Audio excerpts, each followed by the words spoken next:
ஒரே ஒரு ஊரில் ஒரு பாதிரியார் இருந்தார். ரொம்ப நாள் சந்தோஷமாக வாழ்ந்தார். ஒரு நாள் அவர் மடத்து சமையல் அறையில் பாத்திரங்களை கழுவி துலக்கி சுத்தப்படுத்திக்கிட்டு இருந்தார். அந்த சமயத்தில் ஒரு தேவதூதன் அவர் முன்னாடி வந்து நின்னான். இவர் நிமிர்ந்து பார்த்தார். ஆண்டவர் என்னை உங்ககிட்ட அனுப்பியிருக்கிறார், பரலோகத்தில் வாசம் செய்யறதுக்கு உங்களுக்கு நேரம் வந்துட்டுது அப்படின்னு அந்த ஆள். ஆண்டவருக்கு என்னோட ஞாபகம் வந்ததுக்கு நன்றி. ஆனாலும் இப்போ இங்கே நீயே பாரு, எவ்வளவு பாண்டங்கள் பாக்கி இருக்குது, இவ்வளவையும் நான் சுத்தப்படுத்த வேண்டியிருக்கு. நான் நன்றி கெட்டவனாக இருக்க விரும்பலை. இந்த பணியை முடிக்கிற வரைக்கும் என்னுடைய பரலோக வாழ்வை தள்ளி வைக்க முடியுமா? நீ என்ன நினைக்கிற அப்படின்னு கேட்டார். தேவதூதன் தனக்கே உரிய விவேகத்தோட அன்போட பாதிரியாரை பார்த்தான். சரி, என்ன செய்யலாம்ங்கிறத அப்புறம் சொல்கிறேன் அப்படின்னு சொல்லிவிட்டு புறப்பட்டு போயிட்டான். ஒரு நாள் அந்த பாதிரியார் தோட்டத்தில் உள்ள களைகளை எல்லாம் ஒரு களை கொத்தியால் கொத்தி களை எடுத்துக்கிட்டு இருக்கிறார். அந்த சமயத்தில் இந்த தேவதூதன் மறுபடியும் அவர் முன்னாடி வந்து நிற்கிறான். பாதிரியார் பார்த்தார். இதை பாரு, இந்த தோட்டம் பூராவும் எவ்வளவு களை மண்டி கிடக்கு, பரலோகம் கொஞ்ச காலம் எனக்காக பொறுத்திருக்கலாம்னு நீ நினைக்கிறியா அப்படின்னு கேட்டார். தேவதூதன் சிரிச்சுக்கிட்டே மறுபடியும் மறைஞ்சிட்டான். மறுபடியும் அவர் களை எடுக்கிறது, தானிய களஞ்சியத்துக்கு வர்ணம் பூசுறது, இப்படிப்பட்ட வேலைகளில் ஈடுபட்டிருக்கார். இன்னொரு நாள் ஒரு மருத்துவமனையில் நோயாளிகளை கவனிச்சிக்கிட்டு ரொம்ப தீவிரமாக இருக்கிறார் அந்த பாதிரியார். ஒரு நோயாளியோட தாகத்துக்கு தண்ணீர் கொடுத்துட்டு நிமிர்ந்து பார்க்குறப்போ தேவதூதன் மறுபடியும் அவர் முன்னாடி வந்து நிற்கிறான். இந்த தடவை பாதிரியார் தன்னலமற்றவராக பேரன்பை காட்டக்கூடிய வகையில் தன்னுடைய 2 கைகளையும் உயர்த்தியபடி தேவதூதனின் கவனத்தை பிணியால் வாடக்கூடிய நோயாளிகளின் பக்கம் திருப்பினாராம். தேவதூதன் ஒன்றும் சொல்லலை, மறைஞ்சிட்டான். அன்னைக்கு சாயந்தரம் பாதிரியார் மடத்தில் உள்ள தன்னுடைய அறைக்கு போய் இளைப்பாறினார். யோசித்து பார்த்தார். தேவதூதனையும் தேவதூதனின் விருப்பத்தையும் பல நாள் தள்ளி போட்டு வந்ததையும் அவர் ரொம்ப நினச்சி பார்த்தார். திடீர்னு தான் முதுமை அடைகிறதையும் சோர்வு அடைகிறதையும் உணர்ந்தார். ஆண்டவரை நினச்சார். ஆண்டவரே, உம்முடைய தூதனை மறுபடியும் என்கிட்ட அனுப்புனா நான் சந்திக்கிறதுக்கு ஆவலாக இருக்கேன் அப்படின்னு சொல்கிறப்பவே தேவதூதன் பக்கத்தில் நின்னான். பாதிரியார் நிமிர்ந்து பார்த்தார். நீ இப்போவே என்னை அழைச்சிக்கிட்டு போக விரும்பினா நான் பரலோகத்துக்கு வர்றதுக்கு தயாராக இருக்கேன்னார்.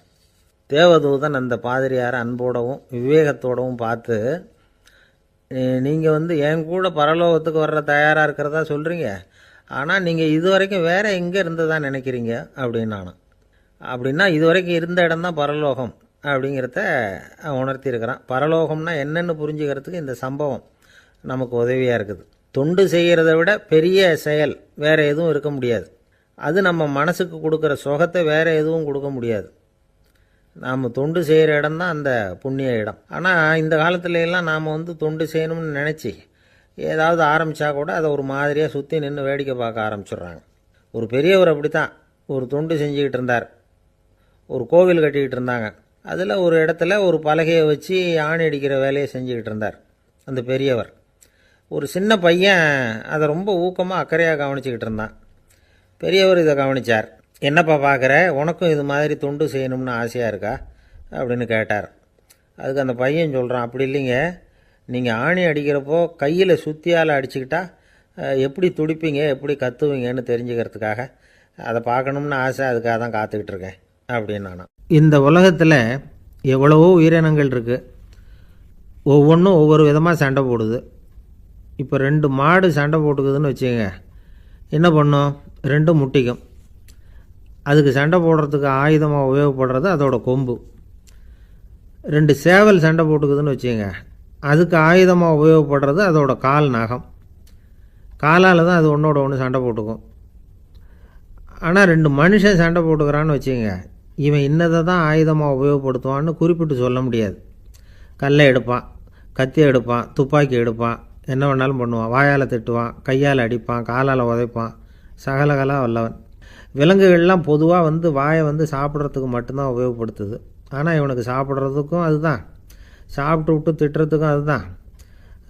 ஆனால் ஒரு விஷயத்தில் மட்டும் கெட்டிக்கிறேன்.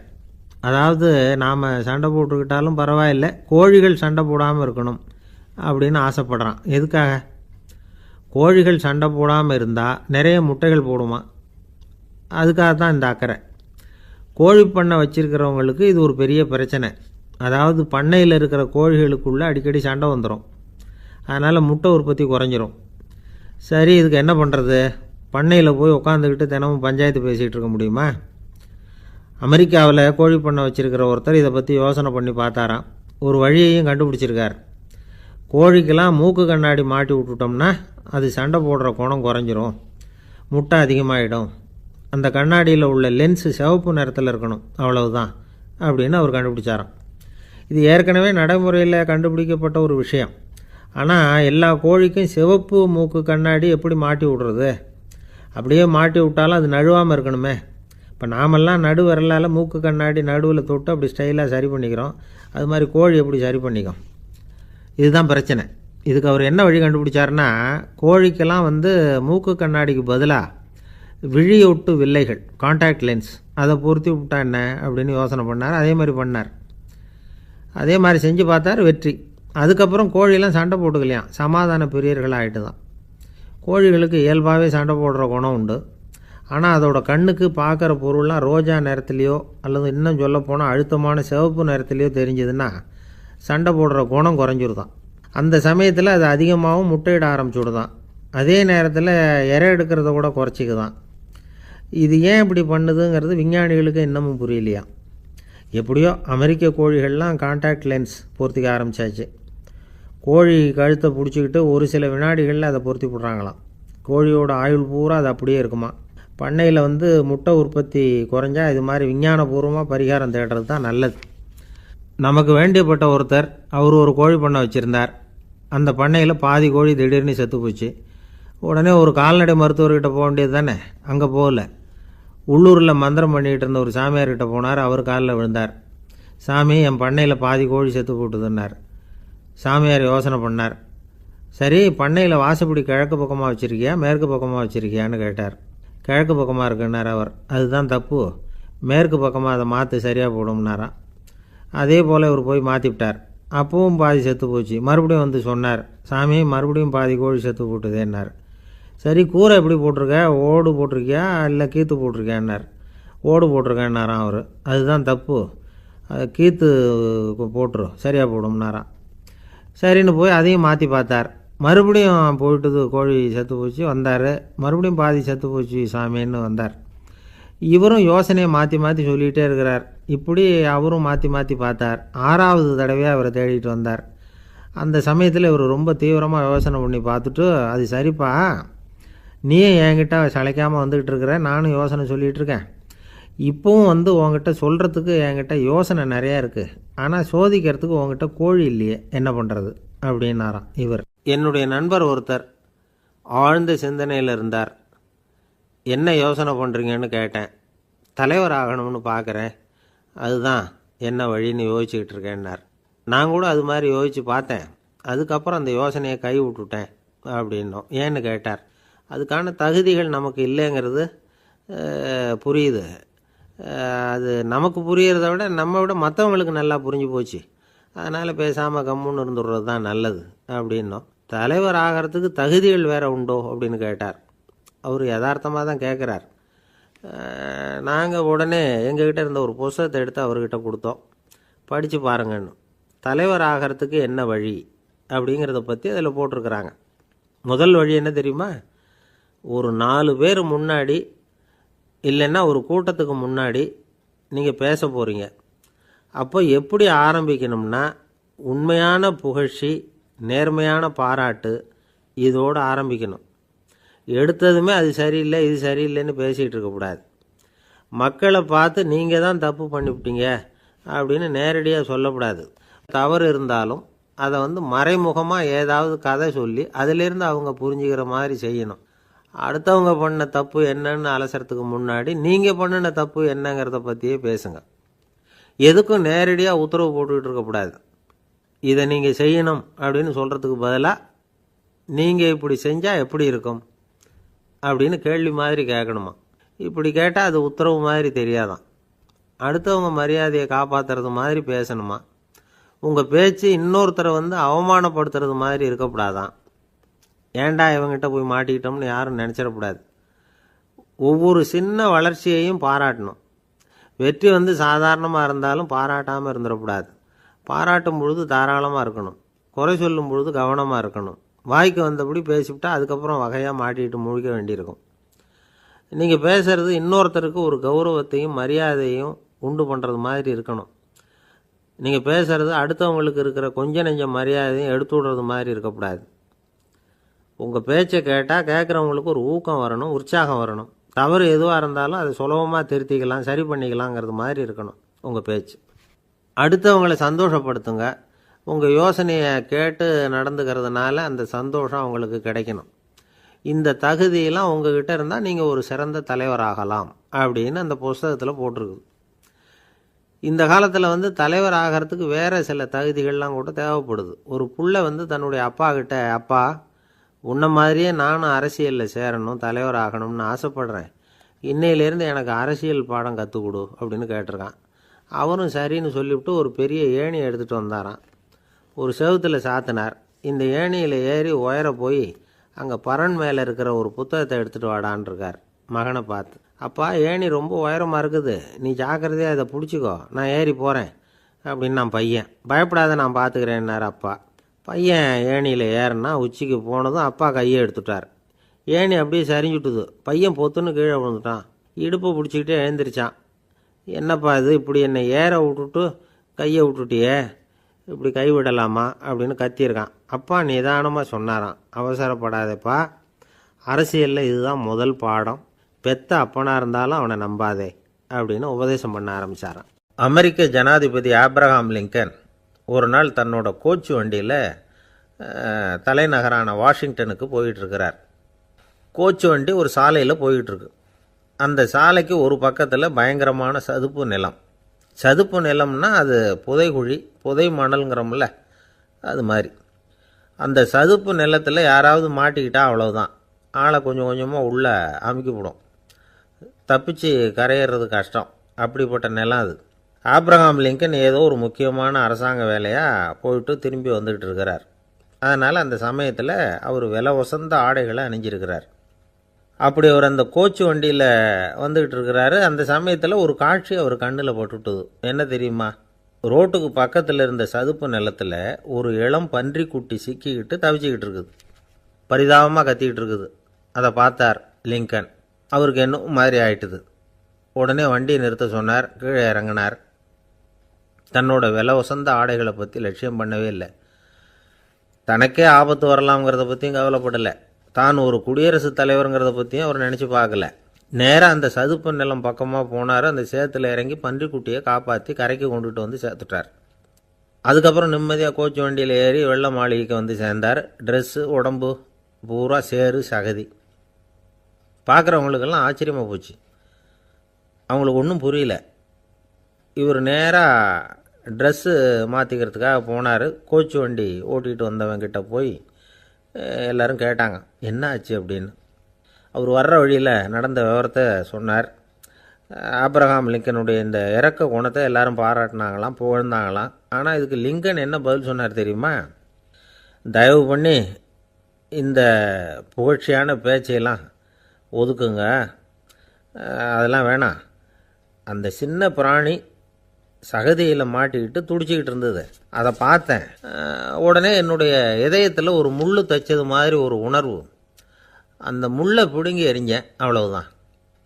உண்மையில் அந்த பிராணிக்கு நான் உதவினேங்கிறத விட எனக்கு ஏற்பட்ட இன்னலை போக்கிட்டேன் அப்படிங்கிறது தான் உண்மை. அதுதான் பொருத்தம். அப்படி இருக்கிறப்போ இதில் புகழறதுக்கு என்ன இருக்குது அப்படின்னாராம் ஆப்ரஹாம் லிங்கன். எவ்வளவு யதார்த்தமான வார்த்தைகள் பாருங்கள். இந்த காலத்தில் நம்மளையும் பல பேர் அப்படி உண்டு. நீச்சல் தெரியாத ஒரு ஆள் தண்ணியில் இறங்கிட்டான். தண்ணி ஆழங்கிறது அப்புறமா தான் தெரிஞ்சுது. தத்தளிக்க ஆரம்பிச்சிட்டான். வாழ்னு கத்துறான். கரையில் நின்றுட்டு இருந்த ஒருத்தர் இதை பார்த்தார். உடனே அவருக்கு இதயத்தில் முள் தைச்சது மாதிரி ஒரு உணர்வு. உடனே குபீர்னு தண்ணியில் பாய்ஞ்சார். அவரை காப்பாற்றி கரைக்கு கொண்டுட்டு வந்து சேர்த்தார். இதை பார்த்துக்கிட்டு இருந்த இன்னொருத்தர் காப்பாற்றின அந்த ஆளை பாராட்டி புகழ்ந்தார். என்ன புகழாதீங்க சார் அப்படின்னார் அவர். ஏன்னு கேட்டார் இவர். நான் அந்த ஆளை ஏன் காப்பாற்றினேன் தெரியுமா? அவன் நேற்றுக்கு என்கிட்ட 300 ரூபா கடன் வாங்கியிருக்கிறான். இவன் தண்ணியில் போட்டான்னா நான் கொடுத்த கடனும் தண்ணியில் போடும். அதனால தான் விழுந்து காப்பாற்றினேன் அப்படின்னா அந்த ஆள். இந்த உலகமே ஒரு நாடக மேடை, நாம் எல்லாரும் நடிகர்கள். இது ஞானிகள் சொல்கிறது. இது ஒரு பக்கம் இருக்கட்டும். இந்த உலகத்துக்குள்ளே எத்தனையோ நாடக மேடைகள், எத்தனையோ நடிகர்கள், எத்தனையோ நாடகங்கள், இதெல்லாம் எப்படி ஆரம்பமாச்சு? அதுதான் இன்றைக்கி தகவல். அதாவது ஆதி மனிதன் பேச ஆரம்பிக்கிறதுக்கு முன்னாடி சைகையாலேயே எல்லாத்தையும் சொல்லிகிட்டு இருந்தான். அதனால் அப்போவே நடிப்பு ஆரம்பமாயிட்டுது. முதல்ல ஒரு வேட்டையைத்தான் அவன் நடித்து காட்டியிருப்பான்.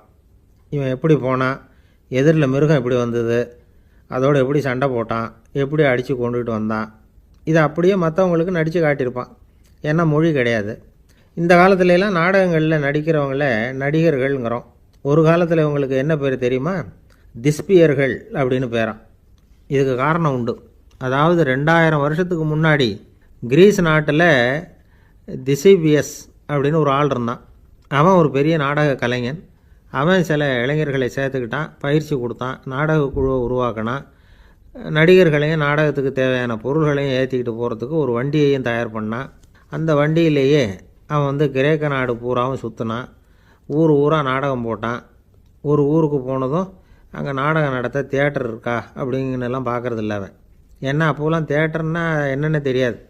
நாடகம்னா அதை ஒரு மூடிய கொட்டைக்குள்ளே தான் நடத்தணுங்கிறது அப்போ யாருக்குமே தோணலை. இந்த வண்டி போகும், அதுவே ஒரு பகுதி அப்படியே ஒரு மேடை மாதிரி விரிச்சிக்கும். அதில் ஏறி நின்றுக்கிட்டு நாடகத்தை நடித்து காட்டுவாங்களாம். மக்கள்லாம் எதிரில் தரையில் உட்காந்து அதை பார்த்துக்கிட்டு இருக்கிறது. உலகத்தின் முதல் நடமாடும் தியேட்டர் இது தானா. இந்த திசிபிஎஸ் தான் முதலாக உலகத்தில் நாடகங்கிற பொழுதுபோக்கை நடத்தி காட்டினவன் அப்படின்னு சொல்கிறாங்க. அவன் சொந்தமாக நாடகம் எழுதுனான், நடித்தான், நாடகத்தை இயக்கினான். அதனால தான் அவனை first man of the theatre அப்படின்னு சொல்லுவாங்க. அவன் தான் நாடக மேடையின் முன்னோடி. கிரேக்கர் காலத்திலேயே நாடக ஆசிரியர்கள், நடிகர்கள், ரசிகர்கள் இவங்கள்லாம் உருவாயிட்டாங்களாம்.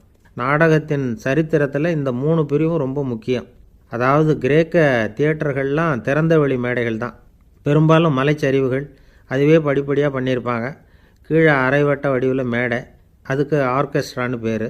பிற்காலத்தில் இதில் உட்காந்து இசைக்குழுவினர் வாய்ச்சதுனால இசைக்குழுவுக்கே ஆர்கெஸ்ட்ராங்கிற பேர் வந்துட்டுது. இப்போது கிரேக்க தியேட்டர்களில் ஒன்று, அதோட காலம் கிமு 340. அதை இன்னமும் பாதுகாத்து வச்சுருக்கிறாங்களாம். எபிடாரஸ் அப்படிங்கிற இடத்துல அது இருக்குதான். இன்னமும் அந்த தியேட்டரை பயன்படுத்திக்கிட்டு வர்றாங்களாம். சிறந்த கிரேக்க நாடகங்கள்லாம் அங்கே நடிக்கிறாங்களாம்.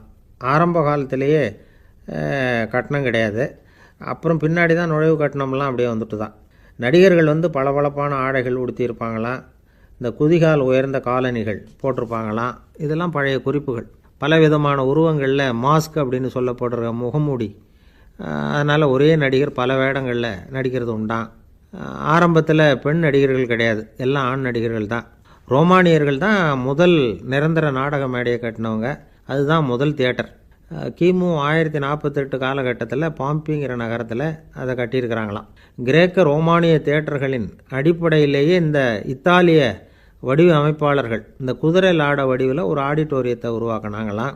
இப்படி அதை பற்றி நிறைய தகவல் இருக்குது. 1576 லண்டனில் இந்த வின்ஸ்பர்ரி, அப்புறம் இந்த பில்ட்ஸில், அப்புறம் ஜேம்ஸ் இப்படிங்கிறவர் முயற்சியால் தான் இங்கிலாந்தில் முதல் தியேட்டர் உருவாச்சான். அப்படி ஒருத்தர் இருந்தாராம். உலக நாடக மேடையின் வரலாறு இதுதான். அதாவது இப்போல்லாம் அறிவியல் வளர்ச்சி அதிகமாகிட்டுது. திரைப்படம், தொலைக்காட்சி எல்லாம் வந்தாச்சு. ஒவ்வொரு வீடுமே ஒரு குட்டி தியேட்டர் மாதிரி ஆகிட்டுது. தொலைக்காட்சி முன்னாடி உட்காந்து எழுந்திருக்கவே மனசு வர்றதில்லை. ஒரு அம்மா ஒரு மனோதத்துவ டாக்டரை தேடிட்டு வந்தாங்களாம் இந்த காலத்தில். டாக்டர், எங்கள் வீட்டுக்காரர் எப்போ பார்த்தாலும் டிவி முன்னாடி உட்காந்துக்கிட்டு அதையே வெறிச்சு பார்த்துக்கிட்டு இருக்கிறார், உத்து பார்த்துக்கிட்டு இருக்கார், எனக்கு சந்தேகமாக இருக்குன்னாங்களாம். இது மனக்கோளாறு இல்லைங்க, ஆர்வக்கோளாறு, அவ்வளவுதான், இதுக்காக பயப்படாதீங்கன்னாரான் டாக்டர். அப்படி இல்லை டாக்டர், டிவி ஓடும் பொழுது நாம் எல்லாம் அதை பார்க்குறோம் சரி, ஆனால் அவர் அப்படி இல்லை, டிவியை நிறுத்தினதுக்கு அப்புறமும் அதையே உத்து பார்த்துக்கிட்டு உட்காந்துருக்கிறார், அதனால தான் சந்தேகப்பட்டு உங்ககிட்ட வந்தேன் அப்படின்னாங்களாம். அந்த ஆள் என்னை கண்ணா பண்ணான்னு திட்டிவிட்டான் சார், அதை நினச்சா எனக்கு ரொம்ப வருத்தமாக இருக்குது அப்படின்னு சொல்லி கவலைப்பட்டார் ஒருத்தர். இதில் கவலைப்படுறதுக்கு என்ன இருக்குது அப்படின்னார் ஒரு பெரியவர். அவர் ஒரு மகான். என்ன சார் இப்படி சொல்கிறீங்க, ஒருத்தர் நம்ம பார்த்து திட்டுனா வருத்தமாக இருக்காதா அப்படின்னார். அது எப்படி வருத்தமாக இருக்கும், திட்டுறதுங்கிறது என்ன, அது வெறும் சத்தம் தானே அப்படின்னார் அந்த பெரியவர். நம்ம ஆளுக்கு தலையை பிச்சுக்கலாம் போல் இருந்தது. இருக்காத அப்படின்னா நமக்கே அப்படி தானே தோணுது. அந்த பெரியவர் சொல்கிறது ரொம்ப பெரிய விஷயம். அதை நாம் புரிஞ்சிக்க முயற்சி பண்ணலாம்னா நடைமுறை வாழ்க்கைக்கு அது ஒத்து வர்றது மாதிரி தெரிய மாட்டேங்குது. இருந்தாலும் அந்த பெரியவர் அதுக்கு என்ன தான் விளக்கம் கொடுக்குறாருன்னு பார்ப்போமே. ஒரு ரயில் போயிட்டுருக்கு, அதில் ஒரு சாது போயிட்டுருக்கார். அந்த ரயில் அவர் ஹரித்வாரம் போயிட்டுருக்கார். அவர் ரயிலில் ஏகப்பட்ட கூட்டம். நம்ம ஊர் ரயில் கேட்கவா வேணும்? டிக்கெட் வாங்கிட்டு கொஞ்சம் பேர், வாங்காத கொஞ்சம் பேர். அது என்னத்துக்கு அனாவசியமாக டிக்கெட் அப்படிங்கிற நினப்பில் பாதி பேர். இந்த கூட்டத்துக்கு மத்தியில் அந்த சாதுவும் போயிட்டுருக்கிறார். உட்கார்றதுக்காக இருந்த இடத்துல ஒரு ஆள் படுத்துருக்கிறான். கொஞ்சம் முரட்டு ஆசாமி. அவன் கால் பக்கத்தில் கொஞ்சோண்டு இடம் பாக்கி இருந்தது. அந்த இடத்துல இந்த சாது உட்காந்துருந்தார். மெதுவாக உட்காந்துக்கிட்டார் போய். ஆனால் அந்த ஆள் ராத்திரி பூரா இவரை காலால் உதச்சிக்கிட்டே இருக்கிறான். அது இவருக்கு ரொம்ப அவமானமாக பட்டுது. அதனால் துக்கம் ஏற்பட்டுது. இருந்தாலும் அதை ஒரு மாதிரியாக சகிச்சுக்கிட்டே இவர் வந்து சேர்ந்தார். பொழுது விடிஞ்சுது. அந்த சாது ஹரித்வார் வந்து சேர்ந்தார். அங்கே ஒரு பெரிய ஞானியை சந்தித்தார். ராத்திரி ரயிலில் அந்த ஆள் உதைச்சதையும் அதனால் தனக்கு ஏற்பட்ட துக்கத்தையும் இந்த சாது அந்த ஞானிகிட்ட சொன்னார். சொல்லிவிட்டு, ஏன் சுவாமி, எனக்கு துக்கம் ஏற்பட்டதே அது தப்பா அப்படின்னு கேட்டார். தவறு தான்னார் அந்த ஞானி. உனக்கு இன்னமும் தேக அபிமானம் போகலைங்கிறது தான் அது காட்டுது. அஷ்டாவக்கிரர் என்ன சொல்கிறார் தெரியுமா? உண்மையான ஞானி யாராவது தன்னை வந்தனை செய்தால் அதற்காக சந்தோஷப்பட மாட்டார், யாராவது நிந்தனை செய்தால் அதற்காக வருத்தப்பட மாட்டார் அப்படின்னு சொல்கிறார். நிந்தனைங்கிறது ஒரு ஒலி தான். தேகாபிமானம் இருக்கிற வரைக்கும் இந்த ஒலி நம்மளை வேதனைப்படுத்தும். நான் தேகம் இல்லை, ஆத்மா அப்படிங்கிற நினைவு இருந்தால் இந்த ஒலி நம்மளை பாதிக்காது. மனு என்ன சொல்கிறார் தெரியுமா? ஒரு சாதகன் பாராட்டுதலை விஷம்னு நினச்சி பயப்படணும், அவமானத்தை அமிர்தம்னு நினச்சி சந்தோஷப்படணுங்கிறார். அவமானப்பட்டால் கவலைப்படாமல் எப்படி இருக்க முடியும் அப்படின்னு தான் நமக்கு தோணும். அதனால தான் நம்மளில் யாரும் இதுக்கு உதாரணமாக யாரையும் காட்ட முடியல. புத்தரையும் கபீரையும் உதாரணமாக காட்டுறாங்க. அவங்களுக்கெல்லாம் அவமானம் ஏற்பட்டப்போ கவலையே படலையாம். புத்தரை அவமானப்படுத்தணுங்கிறதுக்காக கௌசாம்பி ராணி ஒரு இளம் பெண்ணை கொலை பண்ணி சடலத்தை புத்தர் குடிசைக்கு முன்னாடி போட சொன்னார். போட்டாங்க. புத்தர் தான் அந்த பொண்ணை கெடுத்து கொலை பண்ணிவிட்டாருன்னு எல்லாரும் நினச்சாங்க. ஆனால் புத்தர் இதை பற்றி கவலையே படலை. அப்புறமா உண்மை தெரிஞ்சதும் புத்தர் புகழ் இன்னும் அதிகமாயிட்டுது. ஒரு பெரிய சபையில் ஒரு மோசமான பொண்ணு நுழைஞ்சி தனக்கும் கபீருக்கும் சம்பந்தம் உண்டுன்னு சொன்னான். கபீர் கவலைப்படலை. அவங்க மாதிரியெல்லாம் நாமளும் இருக்க கற்றுக்கணும். நிந்தனை, அபகீர்த்தி, அவமானம் எல்லாம் ஆண்டவன் கொடுக்குற பிரசாதம்னு நினைக்கணும் அப்படின்னு சொல்கிறார் அந்த ஞானி. இதை கேட்ட இந்த காலத்து ஆசாமி ஒருத்தர், நான் கூட அப்படி தான் சார், யாராவது அவமானப்படுத்தினா கவலைப்பட மாட்டேன். நேற்று கூட ஒருத்தர் என்ன பலார்னு அரைஞ்சுட்டார், நான் கொஞ்சம் கூட கவலைப்படலை, பேசாமல் வந்துட்டேன்னார். ஏன் அப்படி வந்துட்டீங்க அப்படின்னு. அவர் அரைஞ்சதுலேயும் ஒரு அர்த்தம் இருந்தது, அதனால தான் அப்படி வந்துட்டேன்னார். ஏன் அரைஞ்சாருன்னு கேட்டேன். 10 வருஷத்துக்கு முன்னாடி 15 ரூபா அவர்கிட்ட கடன் வாங்கினேன், அதை கேட்டு கேட்டு பார்த்துட்டு கடைசியாக தான் அரைஞ்சார் அப்படின்னார். ஆண்டவனுடைய பிரசாதம் இவருக்கு அடிக்கடி கிடைக்கும் போல இருக்கு. அள்ள அள்ள குறையாதது அட்சய பாத்திரம், அது நமக்கு தெரியும், கேள்விப்பட்டிருக்கிறோம். ஆனால் போட போட நிரம்பாத ஒரு பாத்திரம் உண்டு. அது என்ன தெரியுமா? நம்மளில் பல பேர்கிட்ட அந்த பாத்திரம் உண்டு. அதுதான் பேராசை அப்படிங்கிற பாத்திரம். அதை நிறைவு செய்யவே முடியாது. பேராசையை பற்றி சுஃபி இலக்கியத்தில் ஒரு பிரபலமான கதை உண்டாம். அதை ஒரு பெரியவர் எடுத்து சொல்லியிருக்கிறார். ஒரு மன்னர் நகர்வலம் போயிட்டுருக்கார். ஒரு பிச்சைக்காரன் மன்னர் எதிரில் வரான். பிச்சை போடுங்கங்கிறான். என்னுடைய அமைதியை கெடுக்காதே போங்கிறார் மன்னர். அவன் சிரிக்கிறான். அரசே, உங்களுடைய அமைதி கெடக்கூடிய நிலையில் இருந்தால் அதுக்கு பேர் அமைதியே கிடையாது அப்படின்னு நானா. எதிரில் நிற்கிறது வெறும் பிச்சைக்காரன் இல்லை, யோகி அப்படிங்கிறத மன்னர் புரிஞ்சுக்கிட்டார்.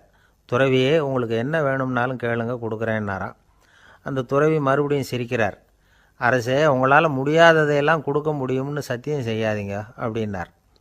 மன்னருக்கு கோபம் வந்துட்டுது. என்ன இவர் இப்படி சொல்கிறாரு அப்படின்னு நினச்சார். நகர்வலத்தை பாதியிலேயே நிறுத்தினார். வாங்க அரண்மனைக்குன்னார். துறவியை அழைச்சிக்கிட்டு அரண்மனைக்கு வந்துட்டார். துறவி தன்கிட்ட இருந்த பிச்சை பாத்திரத்தை நீட்டினார். இது நிறைய எனக்கு பொற்காசுகள் வேணும் அப்படின்னாராம். அவ்வளவு தானா, இது ஒரு பெரிய காரியமா அப்படின்னு கையை தட்டினாராம் மன்னர். ஒரு பெரிய தாம்பாளம் நிறைய பொற்காசுகள் சேர்ந்தது. அதை அள்ளி போட்டார். போட போட அந்த பிச்சை பாத்திரம் நிரம்பவே இல்லை. பொற்காசுகள் போட போட அவ்வளவையும் உள்ளே வாங்கிக்கிட்டே இருக்குது. அரசாங்க கஜானாவே காலி ஆகிட்டுது. மூட்டை மூட்டையாக பொற்காசுகளை கொட்டி பார்த்துட்டாங்க. அது முழுங்கிக்கிட்டே இருக்குது. கடைசி வரைக்கும் அந்த பிச்சை பாத்திரம் நிரம்பவே இல்லை. அரசர்கிட்ட இருந்த கர்வம் போயிட்டுது. அப்படியே பொத்துன்னு துறவி காலில் விழுந்தார். அப்போ அந்த துறவி சொன்னாராம், மன்னா, இந்த பிச்சை பாத்திரத்தை உங்களால் மட்டும் இல்லை, வேற யாராலையும் நிரப்ப முடியாது. அதுக்கு என்ன காரணம்னா, இது சாதாரண பிச்சை பாத்திரம் இல்லை, பேராசைகளோடு வாழ்ந்து செத்துப்போன ஒரு மனிதனின் மண்டை ஓடுது அப்படின்னாராம். பாருங்கள், இதுதான் அந்த சுஃபி இலக்கிய கதை. செத்த பிறகும் நிறைவு இல்லைன்னா அது எப்பேற்பட்ட பேராசையாக இருக்கும்னு யோசித்து பார்த்துங்க. நம்மால் ஒருத்தர் கல்யாணம் பண்ணிக்க பொண்ணு பார்த்துக்கிட்டு இருந்தார். அழகு, அறிவு, படிப்பு எதுவும் தேவையில்லை, பணம் மட்டும் இருந்தால் போதும் அப்படின்னு பார்க்குறவங்ககிட்டெல்லாம் சொல்லி வச்சார். ரொம்ப நாளைக்கு அப்புறம் ஒரு பணக்காரர் கிடைச்சார். அவர் சொன்னார், இதை பாருங்கள், எனக்கு 20 வயசில் ஒரு மகள், அவளை நீங்கள் கல்யாணம் பண்ணிக்கிட்டா 2 லட்சம் பணம் கொடுப்பேன். 25 வயசில் ஒரு பொண்ணு, அவளை கல்யாணம் பண்ணிக்கிட்டா 2.5 லட்சம் தருவேன். 30 வயசில் ஒரு பொண்ணு இருக்கா, அவளை கல்யாணம் பண்ணிக்கிட்டா 3 லட்சம் தருவேன். என்ன சொல்கிற அப்படின்னாராம். இவன் கொஞ்ச நேரம் யோசித்து பார்த்துருக்கான். அதுக்கப்புறம் மெதுவாக அவரை நிமிர்ந்து பார்த்து, ஏன் சார், உங்ககிட்ட 50 வயசில் ஏதாவது பொண்ணு இருக்கா அப்படின்னு கேட்டானான். நம்பிக்கை இல்லைன்னா இந்த உலகத்தில் நாம் நடமாடவே முடியாது. அவநம்பிக்கையோடு இருந்துக்கிட்டு இருந்தால் என்றைக்கும் அவஸ்தை தான். நாம் நம்புறது நடக்குதோ இல்லையோ அது வேறு விஷயம். ஆனால் எதையும் நம்பி தான் நாம் அடி வைக்க வேண்டியிருக்கு. வேறு ஒன்றும் வேணாம், ஒரு லாட்ரி சீட்டு வாங்குகிறோம், அது எங்கே நமக்கு விழப்போகுது அப்படிங்கிற அவநம்பிக்கையோடவா வாங்குகிறோம்? பரிசு நமக்கு தான் அப்படிங்கிற நம்பிக்கை உள்ளூர இருக்கிறதுனால தான் அதை வாங்குகிறோம். இருந்தாலும் முடிவு வேறு மாதிரி ஆகிடுது. அதுக்காக மனசு சோர்ந்து போகிறதில்ல, அடுத்த மாதமும் சீட்டு வாங்குகிறோம். இந்த நம்பிக்கை தான் மனித வாழ்க்கைக்கு ஆதாரம். ஒரு கடையில் போய் டீ சாப்பிட்றீங்க, அந்த டீ நல்ல டீ தானா, அதில் விஷம் கலந்துருக்குமா அப்படிங்கிற சந்தேகம் வந்துட்டுதுன்னு வச்சுங்க. அதுக்கப்புறம் அதை எப்படி நீங்கள் சாப்பிட முடியும்? நம்பி தான் சாப்பிட்ணும். ரயில் ஒழுங்காக போய் சேருங்கிற நம்பிக்கை இருக்கிறதுனால தான் அதில் ஏறி உட்காடுறோம். லெட்டர் ஒழுங்காக போய் சேருங்கிற நம்பிக்கை இருக்கிறதுனால தான் பெட்டியில் போடுறோம். சரி, நம்ம கதையெல்லாம் நம்மளோட இருக்கட்டும். மனித நம்பிக்கை எந்த அளவுக்கு உறுதியாகவும் அறிவுபூர்வமாகவும் இருக்கணுங்கிறதுக்கு அலெக்சாண்டர் வாழ்க்கையில் நடந்த ஒரு சம்பவத்தை உதாரணமாக சொல்லலாம். இந்த உலகத்தையே ஜெயிக்கணும்னு புறப்பட்டார் அலெக்சாண்டர். ஒரு கட்டத்தில் அவர் சிட்னஸ் நதி கரைக்கு சேர்ந்தார். அந்த சமயத்தில் அவருக்கு கடுமையான நோய் வந்துட்டுது. அவர் கூடவே வந்திருந்த கிரேக்க வைத்தியர்கள் என்னென்னமோ முயற்சியெல்லாம் பண்ணி பார்த்தாங்க. இருந்தாலும் அலெக்சாண்டருக்கு வந்திருக்கிறது என்ன நோய்ங்கிறத அவங்களால கண்டுபிடிக்க முடியல. ஏன்னா அந்த பகுதியில் உள்ளவங்களுக்கு மட்டுமே அதிகமாக வரக்கூடிய ஒரு வினோதமான நோயாக இருந்தது அது. ஆனால் அவர் இருக்கிற இடம் எதிரியோட இடம், பாரசீக மன்னனோட ஆளுகைக்கு உட்பட்ட இடம். என்ன பண்ணுறது அப்படின்னு எல்லாரும் யோசனை பண்ணாங்க. பாரசீக மன்னனோட அரண்மனையில் இருக்கிற வைத்தியர் வந்தால் இந்த நோயை குணப்படுத்தி விடுவார் அப்படின்னு சொன்னாங்க. இருந்தாலும் எதிரியோட நாட்டில் இருக்கிற வைத்தியரை கூப்பிட்டு எப்படி நம்பி வைத்தியம் பார்க்க சொல்கிறது அப்படின்னு சொல்லி எல்லோரும் தயங்கினாங்க. ஆனால் அலெக்சாண்டர் தயங்கலை. பரவாயில்ல, அழைச்சிட்டு வாங்கன்னு விட்டார். உடனே அவரை போய் அழைச்சிட்டு வந்துட்டாங்க. அவர் வந்தார். அலெக்சாண்டர் உடம்பை பரிசோதனை பண்ணி பார்த்தார். சரி, இதை குணப்படுத்தி விடலாம், பயப்பட வேண்டியதில்லை. ஆனால் இதுக்கு ஒரு மூலிகை ரசம் தயார் பண்ணி கொடுக்கணும். நான் போய் அதை தயார் பண்ணிவிட்டு 2 நாளில் திரும்பி வந்துடுறேன் அப்படின்னு சொல்லிவிட்டு போனார் அந்த வைத்தியர்.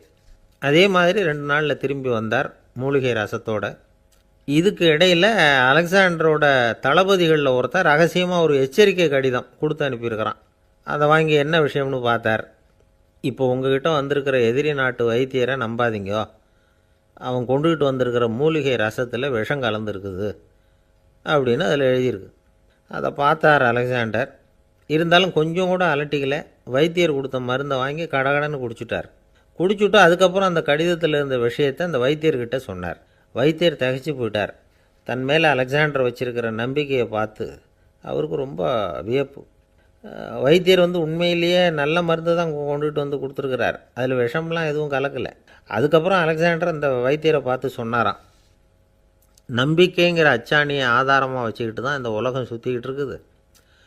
எனக்கு எதிரியாக இருந்தாலும் பாரசீக மன்னர் ரொம்ப பெரியவர். அப்பேற்பட்ட மன்னருடைய அரண்மனை வைத்தியர் தொழில் நேர்மை இல்லாதவராக இருக்க மாட்டார். அப்படி இருந்தால் அவரை அரண்மனை வைத்தியராக வச்சிருக்கவே மாட்டாங்க அப்படின்னு நம்பினேன். என்னுடைய நம்பிக்கை வீண் போகலை அப்படின்னாராம். இதுதான் மானுட நம்பிக்கைங்கிறது. இந்த காலத்துலேயும் இது மாதிரி இந்த மானுட நம்பிக்கையை ரொம்பவும் சாமர்த்தியமாக கையாளுகிற கெட்டிக்காரங்க சில பேர் இருக்கிறாங்க. ஒரு இந்த காலத்து குரு, அவருக்கு ஒரு சிஷ்யன். குரு முன்னாடி அந்த சிஷ்யன் ரொம்ப பணிவாக நின்று, குருவே, உங்கள் கையால் விஷத்தை கொடுத்தாலும் அதை வாங்கி மடமடன்னு குடிச்சிருவேன் அப்படின்னா. உன்னுடைய குரு பக்தியை மெச்சினேன் அப்படின்னார் குரு. அதுக்கு அந்த சிஷ்யன், அப்படி இல்லை குருவே, உங்ககிட்ட சிஷ்யனாக இருக்கிறத விட உங்கள் கையால் விஷத்தை வாங்கி குடிச்சு விட்றது ரொம்ப நல்லது, அதனால தான் அப்படி சொன்னேன் அப்படின்னா. ஒரு குரு, இளம் சீடர்கள் எதிரில் உட்காந்துருக்கிறாங்க. குரு பாடம் நடத்திக்கிட்டு இருக்கிறார். சீடர்களுக்கு ஒரு ஆசை, அதாவது ஒரு முக்கியமான மந்திரத்தை நம்ம குருநாதர்கிட்ட இருந்து கற்றுக்கணும் அப்படிங்கிறது அவங்க ஆசை. அது என்ன மந்திரம்னா, இறந்தவரை உயிர்ப்பிக்கக்கூடிய புனித மந்திரம், அதாவது செத்தவங்களுக்கு மீண்டும் உயிர் உண்டாக்குகிற மந்திரம். குருவே, தயவு பண்ணி அந்த மந்திரத்தை எங்களுக்கு உபதேசிக்கணும் அப்படின்னு கேட்டாங்க. அது ரொம்ப ஆபத்தானது, அது என்னத்துக்கு உங்களுக்கு வேண்டாமேன்னாராம் குரு. எங்களுடைய நம்பிக்கை உறுதிப்படுறதுக்காகத்தான் கேட்குறோம், வேற ஒன்றும் இல்லை அப்படின்னாங்களாம் சீடர்கள். பக்குவப்படாத அறிவுங்கிறது ரொம்ப ஆபத்தானது அப்படின்னாராம் குரு. இது சீடர்களுக்கு புரியல. அது எப்படிங்க பக்குவப்படாத அறிவு ஆபத்தானதுன்னு சொல்கிறீங்க, அப்படின்னா என்ன அப்படின்னு கேட்டிருக்காங்க சீடர்கள். குரு அதுக்கு விளக்கம் கொடுத்தாராம். அந்த மந்திரத்தை எப்போ பயன்படுத்தணுங்கிறது முக்கியம். அதை அறியக்கூடிய ஞானம் ஏற்படுகிற வரைக்கும் அதை தெரிஞ்சுக்காமல் இருக்கிறது தான் நல்லது, இல்லைன்னா ஆபத்துன்னாராம். ஆனால் அந்த சீடர்கள் அதை கேட்குற மாதிரி இல்லை, ரொம்ப பிடிவாதம் பண்ண ஆரம்பிச்சிட்டாங்க. சரி வாங்க சொல்கிறேன்னார் குரு. எல்லாரும் வந்தாங்க. அந்த புனித மந்திரத்தை அவங்களுக்கு ரகசியமாக உபதேசம் பண்ணார். உபதேசம் பண்ணிவிட்டு அவங்களுக்கு எச்சரிக்கையும் கொடுத்தார். இந்த மந்திரத்தை நல்லா ஆராய்ச்சி பார்த்ததுக்கு அப்புறம்தான் உச்சரிக்கணும், அவசரப்பட்டு எதுவும் செஞ்சிடக்கூடாது அப்படின்னு ஒரு தடவைக்கு பல தடவை எச்சரிக்கை கொடுத்தார். சரின்னு சொல்லிவிட்டு அவங்கெல்லாம் மந்திரத்தை கற்றுக்கிட்டு எழுந்திரிச்சு போயிட்டாங்க. ஒரு நாள் அந்த சீடர்கள் எல்லாம் மணற்பாங்கான இடத்துல அப்படியே நடந்து போயிட்டு இருக்கிறாங்க. ஒரு பாலைவன பகுதி மாதிரி ஒரு இடம். அங்கே ஒரு இடத்துல எலும்புகள் குவியலாக கிடந்தது. உடனே இந்த சீடர்கள் முன்ன பின்ன யோசிக்காமல், தியானமும் பண்ணாமல், அந்த மந்திரத்தோட பயனை சோதித்து பார்க்கணும் அப்படின்னு நினச்சிக்கிட்டு அந்த மந்திரத்தை உச்சரிக்க ஆரம்பிச்சிட்டாங்க. அவ்வளோதான். உடனே என்னாச்சு தெரியுமா, அந்த எலும்புகள் எல்லாம் ஓநாய்களாக மாறி அவங்கள துரத்த ஆரம்பிச்சிட்டுது. சீடர்கள் எல்லாம் தலைதெறிக்க ஓட ஆரம்பிச்சிட்டாங்க. ஓநாய்களும் விடலை, அவங்கள துரத்தி பிடிச்சி கடித்து கொதற ஆரம்பிச்சிட்டுது.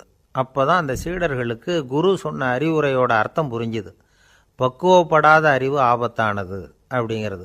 அதனால் இதிலேருந்து நாம் தெரிஞ்சுக்க வேண்டியது என்னென்னா, நாம் நம்ம அறிவை வளர்த்துக்கிட்டால் மட்டும் போதாது, அந்த அறிவை எப்போ எப்படி பயன்படுத்தணும் அப்படிங்கிற பக்குவமும் நமக்கு வரணும். அப்போ தான் வாழ்க்கை நல்லபடியாக அமையும், இல்லைன்னா இடைஞ்சல் தான். இந்த காலத்தில் சில சின்ன பிள்ளைங்களுக்கே அறிவு ரொம்ப பக்குவப்பட்டிருக்குங்கிறத உணர முடியுது. ஒரு சின்ன பையன் பள்ளிக்கூடத்தில் மார்க் லிஸ்ட் கொடுத்தாங்க, வாங்கிக்கிட்டு அவசரமாக வீட்டுக்கு ஓடினான். எதிரில் வந்த ஒருத்தர் கேட்டார், என்ன அவசரம், ஏன் இப்படி வேகமாக ஓடுறேன்னார். எங்கள் அம்மா கிட்ட அடி வாங்கணும், அதுக்காக தான் ஓடுறேன்னா. அடி வாங்கிறதுக்காக இவ்வளவு அவசரம்னார் அவர். அப்படி இல்லைங்க, நான் போகிறதுக்குள்ளே எங்கள் அப்பா வீட்டுக்கு வந்துட்டாருன்னா அவர்கிட்ட அடி வாங்க வேண்டியிருக்கும், அதை அவாய்ட் பண்ணுறதுக்காக இப்படி ஓடுறேன் அப்படின்னு நானான் அந்த பையன்.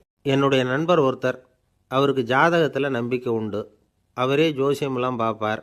என்ன சார் இந்த காலத்தில் இதையெல்லாம் நம்பிக்கிட்டு இருக்கீங்களேன்னு கேட்டா, உங்களுக்கு ஒன்றும் தெரியாது சார், இந்த உலகத்தில் ஒவ்வொருத்தரும் அவங்கவுங்க செய்கிற நல்லது கெட்டதுக்கு தகுந்த பலனை அனுபவிச்சே தேரணும்பார். அது மட்டும் இல்லை, ஒருத்தன் செத்துட்டா கூட அவன் செஞ்ச பாவ புண்ணியங்கள் கூடவே போயிட்டுருக்கோம்பார். அது எப்படி கூட போவோம் அப்படின்னு குதர்க்கமாக கேட்டால், அதுக்கு அவர் ஒரு கதை சொன்னார். அது ரொம்ப சுவாரஸ்யமாக இருந்தது. ஒரு ஊரில் ஒருத்தர் இருந்தாராம். அவர் ஜோசியம் பார்க்குறதுல ரொம்ப கெட்டிக்காரரு. ஒருத்தருடைய தலைமுடியை மட்டும் அவர்கிட்ட காட்டினா போதும், அதை மட்டும் பார்த்துட்டு அவருடைய ஜாதகத்தையே சொல்லிவிடுவாராம். அப்பேற்பட்ட திறமை. அந்த ஆள் ஒரு சமயம் கன்னியாகுமரி கடற்கரைக்கு போயிருந்திருக்கிறார். அங்கே கரை ஓரமாக ஒரு மண்டை ஓடு கிடந்திருக்கு, அதை எடுத்து பார்த்துருக்கிறார். அந்த மண்டை ஓட்டை வச்சுக்கிட்டே அதோட ஜாதகத்தை அலசியிருக்கிறார். இந்த மண்டை ஓட்டுக்கு ஒரு ஆசாமி வாழ்க்கையில் ரொம்ப கஷ்டப்பட்டுருக்கிறான், நிறைய கஷ்டத்தை அனுபவிச்சிருக்கிறான், அது தாங்க முடியாமல் தான் கடலில் விழுந்து தற்கொலை பண்ணிகிட்டு இருக்கான் அப்படிங்கிறத அவர் கணிச்சுட்டார். இருந்தாலும் இந்த மண்டை ஓடு இன்னமும் அனுபவிக்க வேண்டியது பாக்கி இருக்குது அப்படிங்கிறதையும் அவர் உணர்றார். அது சரி, ஒருத்தன் உயிரோடு இருக்கிற வரைக்கும் தானே நல்லது கெட்டதை அனுபவிக்க முடியும், செத்ததுக்கு அப்புறமும் பாக்கி இருக்குன்னா அதை எப்படி அனுபவிக்கிறது? இந்த மண்டை ஓட்டுக்கு இன்னும் கொஞ்சம் பாக்கி இருக்குது அப்படிங்கிறது அவருக்கு புரிஞ்சதே தவிர அதோட அர்த்தம் என்னங்கிறது அவருக்கு சரியாக விளங்கலை. சரி, இதை இன்னும் கொஞ்சம் விவரமாக ஆராய்ச்சி பண்ணி பார்ப்போம் அப்படின்னு நினச்சிக்கிட்டு அதை தன்னுடைய வீட்டுக்கு எடுத்துகிட்டு போயிட்டார். அந்த மண்டை ஓட்டை ஒரு பொட்டியில் வச்சு பூட்டினார். தன்னுடைய தனி அறையில் அதை பத்திரமா வச்சுக்கிட்டார். தினமும் ராத்திரி ஆனதும் தன்னுடைய மனைவியை பார்த்து, நீ போய் பூஜை அறையில் தனியாக படுத்துக்கோ அப்படின்னு சொல்லிவிட்டு இவர் தினம் ராத்திரி 12 மணிக்கு பொட்டியை திறந்து அதை பார்ப்பார். மண்டை ஓடு அப்படியே இருந்ததே தவிர இன்னும் கொஞ்சம் பாக்கி இருக்குங்கிறதுக்கு அர்த்தம் அவருக்கு விளங்கலை. அந்த மண்டை ஓட்டுக்கு இன்னும் என்ன பாக்கி இருக்க போகுது. இப்படியே ஒரு 10 நாள் போச்சு. அந்த வீட்டம்மாவுக்கு சந்தேகம் வந்துட்டுது. நம்ம வீட்டுக்காரர் நம்மளை தனியாக ஏன் தூங்க சொல்கிறார் அப்படிங்கிற சந்தேகம். உடனே பக்கத்து வீட்டு அம்மா கிட்ட விஷயத்தை சொல்லியிருக்கிறாங்க. அந்த அம்மா உடனே, நீ கவலைப்படாத, நான் கண்டுபிடிச்சி சொல்கிறேன்னு சொல்லிவிட்டாங்களாம். அன்றைக்கி ராத்திரியே ஜன்னல் வழியாக எட்டி பார்த்துருக்குறாங்க. இந்த ஆள் மண்டை ஓட்டை கையில் வச்சுக்கிட்டு அது திருப்பி திருப்பி அப்படியும் இப்படியும் பார்த்துக்கிட்டு இருந்தது தெரிஞ்சுட்டுது. மறுநாள் காலையில் அவரோட மனைவியை பார்த்தாங்க. ஏம்மா, உன் வீட்டுக்காரருக்கு நீ முதல் மனைவியா 2வது மனைவியா அப்படின்னு கேட்டாங்க. எனக்கு தெரிஞ்ச வரைக்கும் நான் ஒருத்தி தான் அவருடைய மனைவின்னாங்க. அப்படி இல்லை, நீ அவருக்கு 2வது மனைவி. முதல் மனைவியின் மண்டை ஓடு தான் அவர் கையில் இருக்குப்போ, அதை தான் அவர் தினமும் ராத்திரியில் எடுத்து பார்த்துக்கிட்டு இருக்கிறாரு அப்படின்னு விட்டாங்க அந்த அடுத்த வீட்டம்மா. அப்படியா விஷயம்னு சொல்லிவிட்டு கணவன் வீட்டில் இல்லாத நேரமாக பார்த்து அந்த மண்டை ஓட்டை எடுத்து கொண்டாந்து ஒரு உரலில் போட்டு உலக்கையால் குத்தி நொறுக்க ஆரம்பிச்சுட்டுது அந்த அம்மா. வெளியே போயிருந்த அந்த ஆள் அப்போ தான் உள்ளே நுழைஞ்சார்.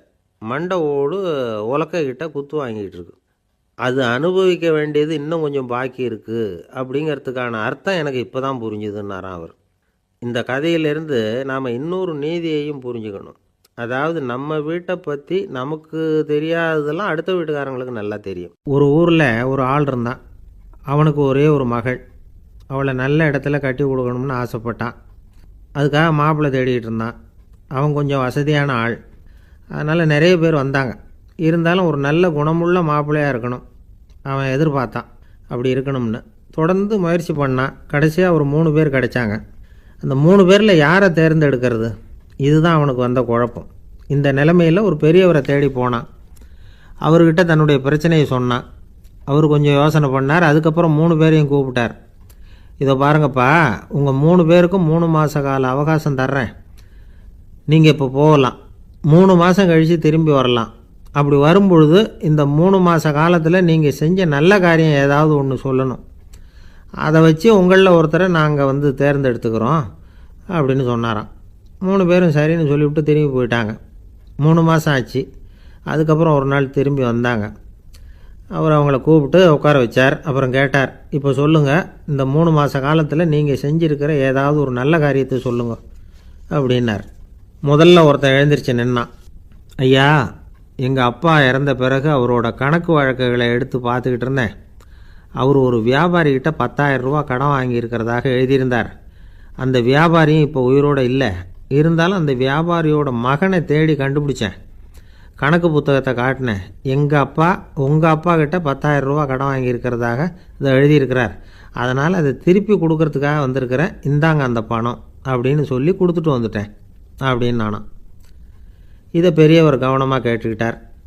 அதுக்கப்புறம் 2வது இளைஞன் எழுந்திரிச்சான். ஐயா, நான் போன மாதம் ஒரு நாள் ராத்திரி வேளையில் ஒரு காட்டுப்பாதை வழியாக எங்கள் ஊருக்கு போய்கிட்டு இருந்தேன். அந்த சமயத்தில் அந்த வழியாக வந்துக்கிட்டு இருந்த ஒரு வழிப்போக்கர்கிட்ட 4-5 திருடர்கள் வம்பு வளர்த்து அவர்கிட்ட இருந்த பொருளையெல்லாம் கொள்ளையடிச்சிக்கிட்டு இருந்தாங்க. நான் உடனே ஒரு குச்சியை எடுத்துகிட்டு ஓடினேன். அந்த திருடர்களை அடித்து விரட்டினேன்.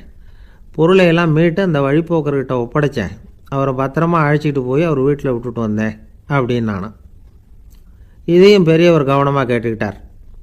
அடுத்தபடியாக 3வது இளைஞன் எழுந்திரிச்சான். ஐயா, போன மாதம் ஒரு நாள் நான் ஒரு மலைப்பாதை வழியாக போய்கிட்டு இருந்தேன். மலைப்பாதை விளிம்பில் ஒரு மதகு கட்டை, அது மேலே ஒரு ஆள் படுத்து தூங்கிட்டு இருந்தான். அந்த பக்கம் தவறி உருண்டு விழுந்திருந்தான்னா அதில் பாதாளம். அது மலையடி வாரத்தில் போய் தான் விழணும். அவ்வளவு பள்ளம். அது தெரியாமல் அவன் பாட்டுக்கு தூங்கிட்டு இருந்தான். நான் உடனே அவன்கிட்ட ஓடி போய் குனிஞ்சு அவன் முகத்தை பார்த்தேன். அப்போ தான் புரிஞ்சுது, அவன் ஏற்கனவே எனக்கு தெரியும். அவனை எனக்கு நிறைய கெடுதல் பண்ணியிருக்கிறான், இடைஞ்சல் கொடுத்தவன். இருந்தாலும் ஐயோ பாவம்னு நினச்சி அவனை எழுப்பி பாதுகாப்பாக வேற ஒரு இடத்துல படுக்க வச்சுட்டு வந்தேன் அப்படின்னு நானும். பெரியவர் இதையும் கேட்டுக்கிட்டார். அதுக்கப்புறம் அவங்க 3 பேரையும் பார்த்து, நீங்கள் போகலாம், நாங்கள் யோசித்து முடிவு பண்ணி உங்களுக்கு சொல்லி அனுப்புகிறோம் அப்படின்னாராம். அந்த இளைஞர்கள் புறப்பட்டு போயிட்டாங்க. அதுக்கப்புறம் அந்த பெண்ணோட அப்பாவை பார்த்து சொன்னார், இந்த 3 பேருமே நல்ல பிள்ளைங்க தான், அதில் ஒன்றும் சந்தேகம் இல்லை. இருந்தாலும் இந்த 3 பேர் செஞ்ச செயல்களையும் ஒப்பிட்டு பார்க்க வேண்டியிருக்கு. முதல் இளைஞன் நேர்மைக்கு எடுத்துக்காட்டாக விளங்குறான். இந்த காலத்தில் இது மாதிரி இளைஞர்களை பார்க்குறது ரொம்ப கஷ்டம்தான். இருந்தாலும் அவன் கடமையை தான் செஞ்சான். 2வது இளைஞன் நல்ல வீரன், தைரியசாலி. ஒரு வீரன் எதை செய்யணுமோ அதைத்தான் இவன் செஞ்சான். இவன் ஒரு லட்சிய மனிதன். 3வது இளைஞன் தன்னுடைய பகைவனுக்கே உதவி செஞ்சுருக்கான். அவன் உயிரை காப்பாற்றியிருக்கிறான். பகைவனுக்கு அருள்வதுங்கிறது ஒரு சாதாரண மனுஷனால் செய்யக்கூடிய காரியம் இல்லை. பகையை மறக்கிறதும் பகைவனுக்கு அருள்வதும் தெய்வீக பண்புகள்.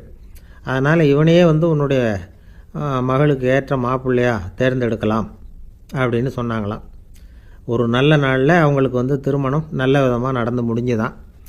இது சுவாமி சின்மயானந்தர் சொல்லியிருக்கிற ஒரு கதை. இதிலேருந்து நாம் புரிந்து கொள்ள வேண்டிய ஒரு கருத்து, நமக்கு கெடுதல் பண்ணவங்களுக்கும் நாம் நல்லது செய்யணும். ஆனால் நடைமுறையில் அப்படி நம்மளால் செய்ய முடியறதில்ல. அதுதான் சிக்கல். நம்மால் ஒருத்தங்கிட்ட கேட்டேன், ஏண்டா உன்னுடைய பகைவன் ஒருத்தன் அது மாதிரி ஒரு மலைப்பாதை மதகு கட்டையில் படுத்திருந்தா உடனே நீ என்ன நினைப்ப அப்படின்னு கேட்டோம். இது ஒரு அருமையான சந்தர்ப்பம்னு நினைப்பேன் அப்படின்னா. எதுக்குன்னு கேட்டோம். அவனை அந்த பக்கமாக உருட்டி கீழே தள்ளுறதுக்கு அப்படின்னா. நம்பிக்கை இல்லைன்னா இந்த உலகத்தில் நாம் நடமாடவே முடியாது. அவநம்பிக்கையோடு இருந்துக்கிட்டு இருந்தால் என்றைக்கும் அவஸ்தை தான். நாம் நம்புறது நடக்குதோ இல்லையோ அது வேறு விஷயம். ஆனால் எதையும் நம்பி தான் நாம் அடி வைக்க வேண்டியிருக்கு. வேறு ஒன்றும் வேணாம். ஒரு லாட்ரி சீட்டு வாங்குகிறோம், அது எங்கே நமக்கு விழப்போகுது அப்படிங்கிற அவநம்பிக்கையோடவா வாங்குகிறோம்? பரிசு நமக்கு தான் அப்படிங்கிற நம்பிக்கை உள்ளூர இருக்கிறதுனால தான் அதை வாங்குகிறோம். இருந்தாலும் முடிவு வேறு மாதிரி ஆகிடுது. அதுக்காக மனசு சோர்ந்து போகிறதில்ல. அடுத்த மாதமும் சீட்டு வாங்குகிறோம். இந்த நம்பிக்கை தான் மனித வாழ்க்கைக்கு ஆதாரம். ஒரு கடையில் போய் டீ சாப்பிட்றீங்க, அந்த டீ நல்ல டீ தானா, அதில் விஷம் கலந்துருக்குமா அப்படிங்கிற சந்தேகம் வந்துட்டுதுன்னு வச்சுங்க. அதுக்கப்புறம் அதை எப்படி நீங்கள் சாப்பிட முடியும்? நம்பி தான் சாப்பிட்ணும். ரயில் ஒழுங்காக போய் சேருங்கிற நம்பிக்கை இருக்கிறதுனால தான் அதில் ஏறி உட்காடுறோம். லெட்டர் ஒழுங்காக போய் சேருங்கிற நம்பிக்கை இருக்கிறதுனால தான் பெட்டியில் போடுறோம். சரி, நம்ம கதையெல்லாம் நம்மளோட இருக்கட்டும். மனித நம்பிக்கை எந்த அளவுக்கு உறுதியாகவும் அறிவுபூர்வமாகவும் இருக்கணுங்கிறதுக்கு அலெக்சாண்டர் வாழ்க்கையில் நடந்த ஒரு சம்பவத்தை உதாரணமாக சொல்லலாம். இந்த உலகத்தையே ஜெயிக்கணும்னு புறப்பட்டார் அலெக்சாண்டர். ஒரு கட்டத்தில் அவர் சிட்னஸ் நதி கரைக்கு சேர்ந்தார். அந்த சமயத்தில் அவருக்கு கடுமையான நோய் வந்துட்டுது. அவர் கூடவே வந்திருந்த கிரேக்க வைத்தியர்கள் என்னென்னமோ முயற்சியெல்லாம் பண்ணி பார்த்தாங்க. இருந்தாலும் அலெக்சாண்டருக்கு வந்திருக்கிறது என்ன நோய்ங்கிறத அவங்களால கண்டுபிடிக்க முடியல. ஏன்னா அந்த பகுதியில் உள்ளவங்களுக்கு மட்டுமே அதிகமாக வரக்கூடிய ஒரு வினோதமான நோயாக இருந்தது அது. ஆனால் அவர் இருக்கிற இடம் எதிரியோட இடம், பாரசீக மன்னனோட ஆளுகைக்கு உட்பட்ட இடம். என்ன பண்ணுறது அப்படின்னு எல்லாரும் யோசனை பண்ணாங்க. பாரசீக மன்னனோட அரண்மனையில் இருக்கிற வைத்தியர் வந்தால் இந்த நோயை குணப்படுத்தி விடுவார் அப்படின்னு சொன்னாங்க. இருந்தாலும் எதிரியோட நாட்டில் இருக்கிற வைத்தியரை கூப்பிட்டு எப்படி நம்பி வைத்தியம் பார்க்க சொல்கிறது அப்படின்னு சொல்லி எல்லோரும் தயங்கினாங்க. ஆனால் அலெக்சாண்டர் தயங்கலை. பரவாயில்ல, அழைச்சிட்டு வாங்கன்னு விட்டார். உடனே அவரை போய் அழைச்சிட்டு வந்துட்டாங்க. அவர் வந்தார். அலெக்சாண்டர் உடம்பை பரிசோதனை பண்ணி பார்த்தார். சரி, இதை குணப்படுத்தி விடலாம், பயப்பட வேண்டியதில்லை. ஆனால் இதுக்கு ஒரு மூலிகை ரசம் தயார் பண்ணி கொடுக்கணும். நான் போய் அதை தயார் பண்ணிவிட்டு 2 நாளில் திரும்பி வந்துடுறேன் அப்படின்னு சொல்லிவிட்டு போனார் அந்த வைத்தியர். அதே மாதிரி 2 நாளில் திரும்பி வந்தார் மூலிகை ரசத்தோட. இதுக்கு இடையில் அலெக்சாண்டரோட தளபதிகளில் ஒருத்தர் ரகசியமாக ஒரு எச்சரிக்கை கடிதம் கொடுத்து அனுப்பியிருக்கிறான். அதை வாங்கி என்ன விஷயம்னு பார்த்தார். இப்போ உங்ககிட்ட வந்திருக்கிற எதிரி நாட்டு வைத்தியரை நம்பாதீங்கோ, அவன் கொண்டுகிட்டு வந்திருக்கிற மூலிகை ரசத்தில் விஷம் கலந்துருக்குது அப்படின்னு அதில் எழுதியிருக்கு. அதை பார்த்தார் அலெக்சாண்டர். இருந்தாலும் கொஞ்சம் கூட அலட்டிக்கலை. வைத்தியர் கொடுத்த மருந்தை வாங்கி கடகடன்னு குடிச்சுட்டு அதுக்கப்புறம் அந்த கடிதத்தில் இருந்த விஷயத்தை அந்த வைத்தியர்கிட்ட சொன்னார். வைத்தியர் திகைச்சு போயிட்டார். தன் மேலே அலெக்சாண்டர் வச்சிருக்கிற நம்பிக்கையை பார்த்து அவருக்கு ரொம்ப வியப்பு. வைத்தியர் உண்மையிலேயே நல்ல மருந்து தான் கொண்டுகிட்டு கொடுத்துருக்கிறார், அதில் விஷம்லாம் எதுவும் கலக்கலை. அதுக்கப்புறம் அலெக்சாண்டர் அந்த வைத்தியரை பார்த்து சொன்னாராம், நம்பிக்கைங்கிற அச்சாணியை ஆதாரமாக வச்சுக்கிட்டு தான் இந்த உலகம் சுற்றிக்கிட்டு இருக்குது. எனக்கு எதிரியாக இருந்தாலும் பாரசீக மன்னர் ரொம்ப பெரியவர். அப்பேற்பட்ட மன்னருடைய அரண்மனை வைத்தியர் தொழில் நேர்மை இல்லாதவராக இருக்க முடியாது. இருக்க மாட்டார். அப்படி இருந்தால் அவரை அரண்மனை வைத்தியராக வச்சிருக்கவே மாட்டாங்க அப்படின்னு நம்பினேன். என்னுடைய நம்பிக்கை வீண் போகலை அப்படின்னாராம். இதுதான் மானுட நம்பிக்கைங்கிறது. இந்த காலத்துலேயும் இது மாதிரி இந்த மானுட நம்பிக்கை ரொம்பவும் சாமர்த்தியமாக கையாளுகிற கெட்டிக்காரங்க சில பேர் இருக்கிறாங்க. இந்த காலத்து குரு, அவருக்கு ஒரு சிஷ்யன். குரு முன்னாடி அந்த சிஷ்யன் ரொம்ப பணிவாக நின்று, குருவே, உங்கள் கையால் விஷத்தை கொடுத்தாலும் அதை வாங்கி மடமடன்னு குடிச்சிருவேன் அப்படின்னா. உன்னுடைய குரு பக்தியை மெச்சினேன் அப்படின்னார் குரு. அதுக்கு அந்த சிஷ்யன், அப்படி இல்லை குருவே, உங்ககிட்ட சிஷ்யனாக இருக்கிறத விட உங்கள் கையால் விஷத்தை வாங்கி குடிச்சு விட்றது ரொம்ப நல்லது, அதனால தான் அப்படி சொன்னேன் அப்படின்னா. ஒரு காடு, நல்ல மரம்லாம் செழிச்சு இருந்தது. அப்படிப்பட்ட காட்டில் ஒரு சாது இருந்தார். அவர் எப்படின்னா எப்பவும் ஒரு மரத்தடியில் உட்காந்துருப்பார். ஏன்னா அவருடைய இருப்பிடமே அதுதான். அவர் என்ன பண்ணுவார், 3 கல் வச்சுருந்தார். செங்கல் மாதிரி இருக்கும், ஆனால் அதை விட கொஞ்சம் பெருசாக இருக்கும். எதுக்கு அந்த 3 கல்லுன்னா அதுதான் அவருடைய படுக்கை. அதாவது தூங்குறப்ப ஒரு கல்லை தலைக்கு கீழே வச்சுக்குவார், இன்னொரு கல்லை இடுப்புக்கு கீழே வச்சுக்குவார், இன்னொரு கல்லை காலுக்கு கீழே வச்சுக்குவார். உடம்பை அப்படியே ஒரு தகட்டால் மூடிக்குவார், அப்படியே தூங்கி போடுவார். மழை பெய்யுதுன்னு வச்சுங்க, அவர் உடம்பு 3 கல் மேலே இருக்குதா, அதனால் தண்ணி அடியில் ஓடி போடும், உடம்பு நனையாது. மேலே தகடு இருக்கிறதுனால மழையும் உடம்புல படாது. அவர் தூக்கமும் கெடாது, நிம்மதியாக தூங்குவார். பகலில் அந்த 3 கல்லையும் ஒரு சேர ஒரு அடுப்பு மாதிரி வச்சு அது மேலே உட்காந்துக்குவார். அதனால் பாம்பு பூச்சி எதுவும் அவரை தொந்தரவு பண்ணுறதில்ல, அது பாட்டுக்கு நகர்ந்து போயிடும். அவர் பாட்டுக்கு நிம்மதியாக இருப்பார். யாராவது எதையாவது கொண்டுகிட்டு கொடுத்தா அதை வாங்கி சாப்பிடுவார், அவ்வளவுதான். ஒரு நாள் அந்த நாட்டு அரசன் காட்டுக்கு வேட்டையாட வந்தான். அந்த வழியாக வந்தப்போ இந்த சாது படுத்துருக்கிறத பார்த்தான், பரிதாபப்பட்டான். ஐயோ பாவம், இவர் இப்படி இந்த கல் மேலே உடம்பை வச்சுக்கிட்டு தூங்குறாரே, என்ன பாடுபடுவார், இவரை நாம் அரண்மனைக்கு அழைச்சிட்டு போய் சுகமாக நிம்மதியாக இருக்கிறதுக்கு வழி செஞ்சு கொடுப்போம், அது ரொம்ப நல்லாயிருக்கும் அப்படின்னு நினச்சான். அப்படி நினச்சிக்கிட்டே அரண்மனைக்கு வந்துட்டான். அதுக்கப்புறம் ஒரு பல்லக்கையும் 2 சேவகர்களையும் காட்டுக்கு அனுப்பி அந்த சாதுவை மெதுவாக இங்கே அழைச்சிட்டு வந்துடுங்க அப்படின்னு சொல்லி அனுப்பி வச்சான். இவங்க போய் அவர்கிட்ட விவரத்தை சொன்னாங்க. எனக்கு என்னத்துக்கு அரண்மனை வாசம் அப்படின்னார். இருந்தாலும் மன்னர் உத்தரவு, நீங்கள் அவசியம் வரணும் அப்படின்னாங்க இவங்க. சரின்னு சொல்லிவிட்டு வேறு வழி இல்லாமல் புறப்பட்டார். புறப்படும் பொழுது என்ன பண்ணார்னா, மறக்காமல் அந்த 3 கல் ஒரு தகடு அதையும் எடுத்து பல்லக்கில் வச்சுக்கிட்டார். என்னத்துக்கு இதையெல்லாம் எடுத்து வைக்கிறாரு அப்படின்னு சொல்லி அவங்க யோசனை பண்ணாங்க. இருந்தாலும் அதை பற்றி ஒன்றும் கேட்கல. பேசாமல் அவரை அழைச்சிட்டு போய் அரண்மனையில் விட்டுட்டாங்க. அரசன் ஓடி வந்தான், வரவேற்றான், அறுசுவை உணவு படைத்தான். அவர் படுக்கிறதுக்கு தங்க கட்டில், பட்டு மெத்தை, இப்படி எல்லாம் ஏற்பாடு பண்ணி வச்சான். இங்கே படுத்து ஓய்வு எடுத்துங்க அப்படின்னு சொல்லிவிட்டு அவன் பாட்டு போயிட்டான். மறுநாள் காலையில் பார்க்குறான், சாது படுத்துருக்கிறார். எப்படி தெரியுமா, அந்த பட்டு மெத்தை மேலே 3 கல்லையும் வச்சு வழக்கம் போலவே அது மேலே படுத்துருக்கிறார், அதுக்கு மேலே தகடு. அரசன் பார்த்துட்டு அதிர்ச்சி ஆகிட்டான். என்ன சுவாமி இப்படி அப்படின்னா. சாது சொன்னார், எனக்கு தேவையும் இல்லை குறையும் இல்லை, எல்லா இடத்துலையும் எனக்கு ஒரே மகிழ்ச்சி தான் அப்படின்னார். மகிழ்ச்சிங்கிறது தங்க கட்டிலேயோ பட்டு மெத்தையிலேயோ இல்லை, அது மனசில் இருக்கிற ஒரு விஷயம். உண்மையான மகிழ்ச்சிக்கு வழி மனப்பக்குவம் அப்படிங்கிறது அந்த அரசனுக்கு புரிஞ்சுதான். இந்த காலத்தில் ஒரு சாமியார், அவரை தேடி ஒரு சீடன் வந்தான். என்னாச்சு தெரியுமா, சுவாமி எனக்கு நிம்மதி வேணும், அதுக்கு என்ன வழின்னு கேட்டான்.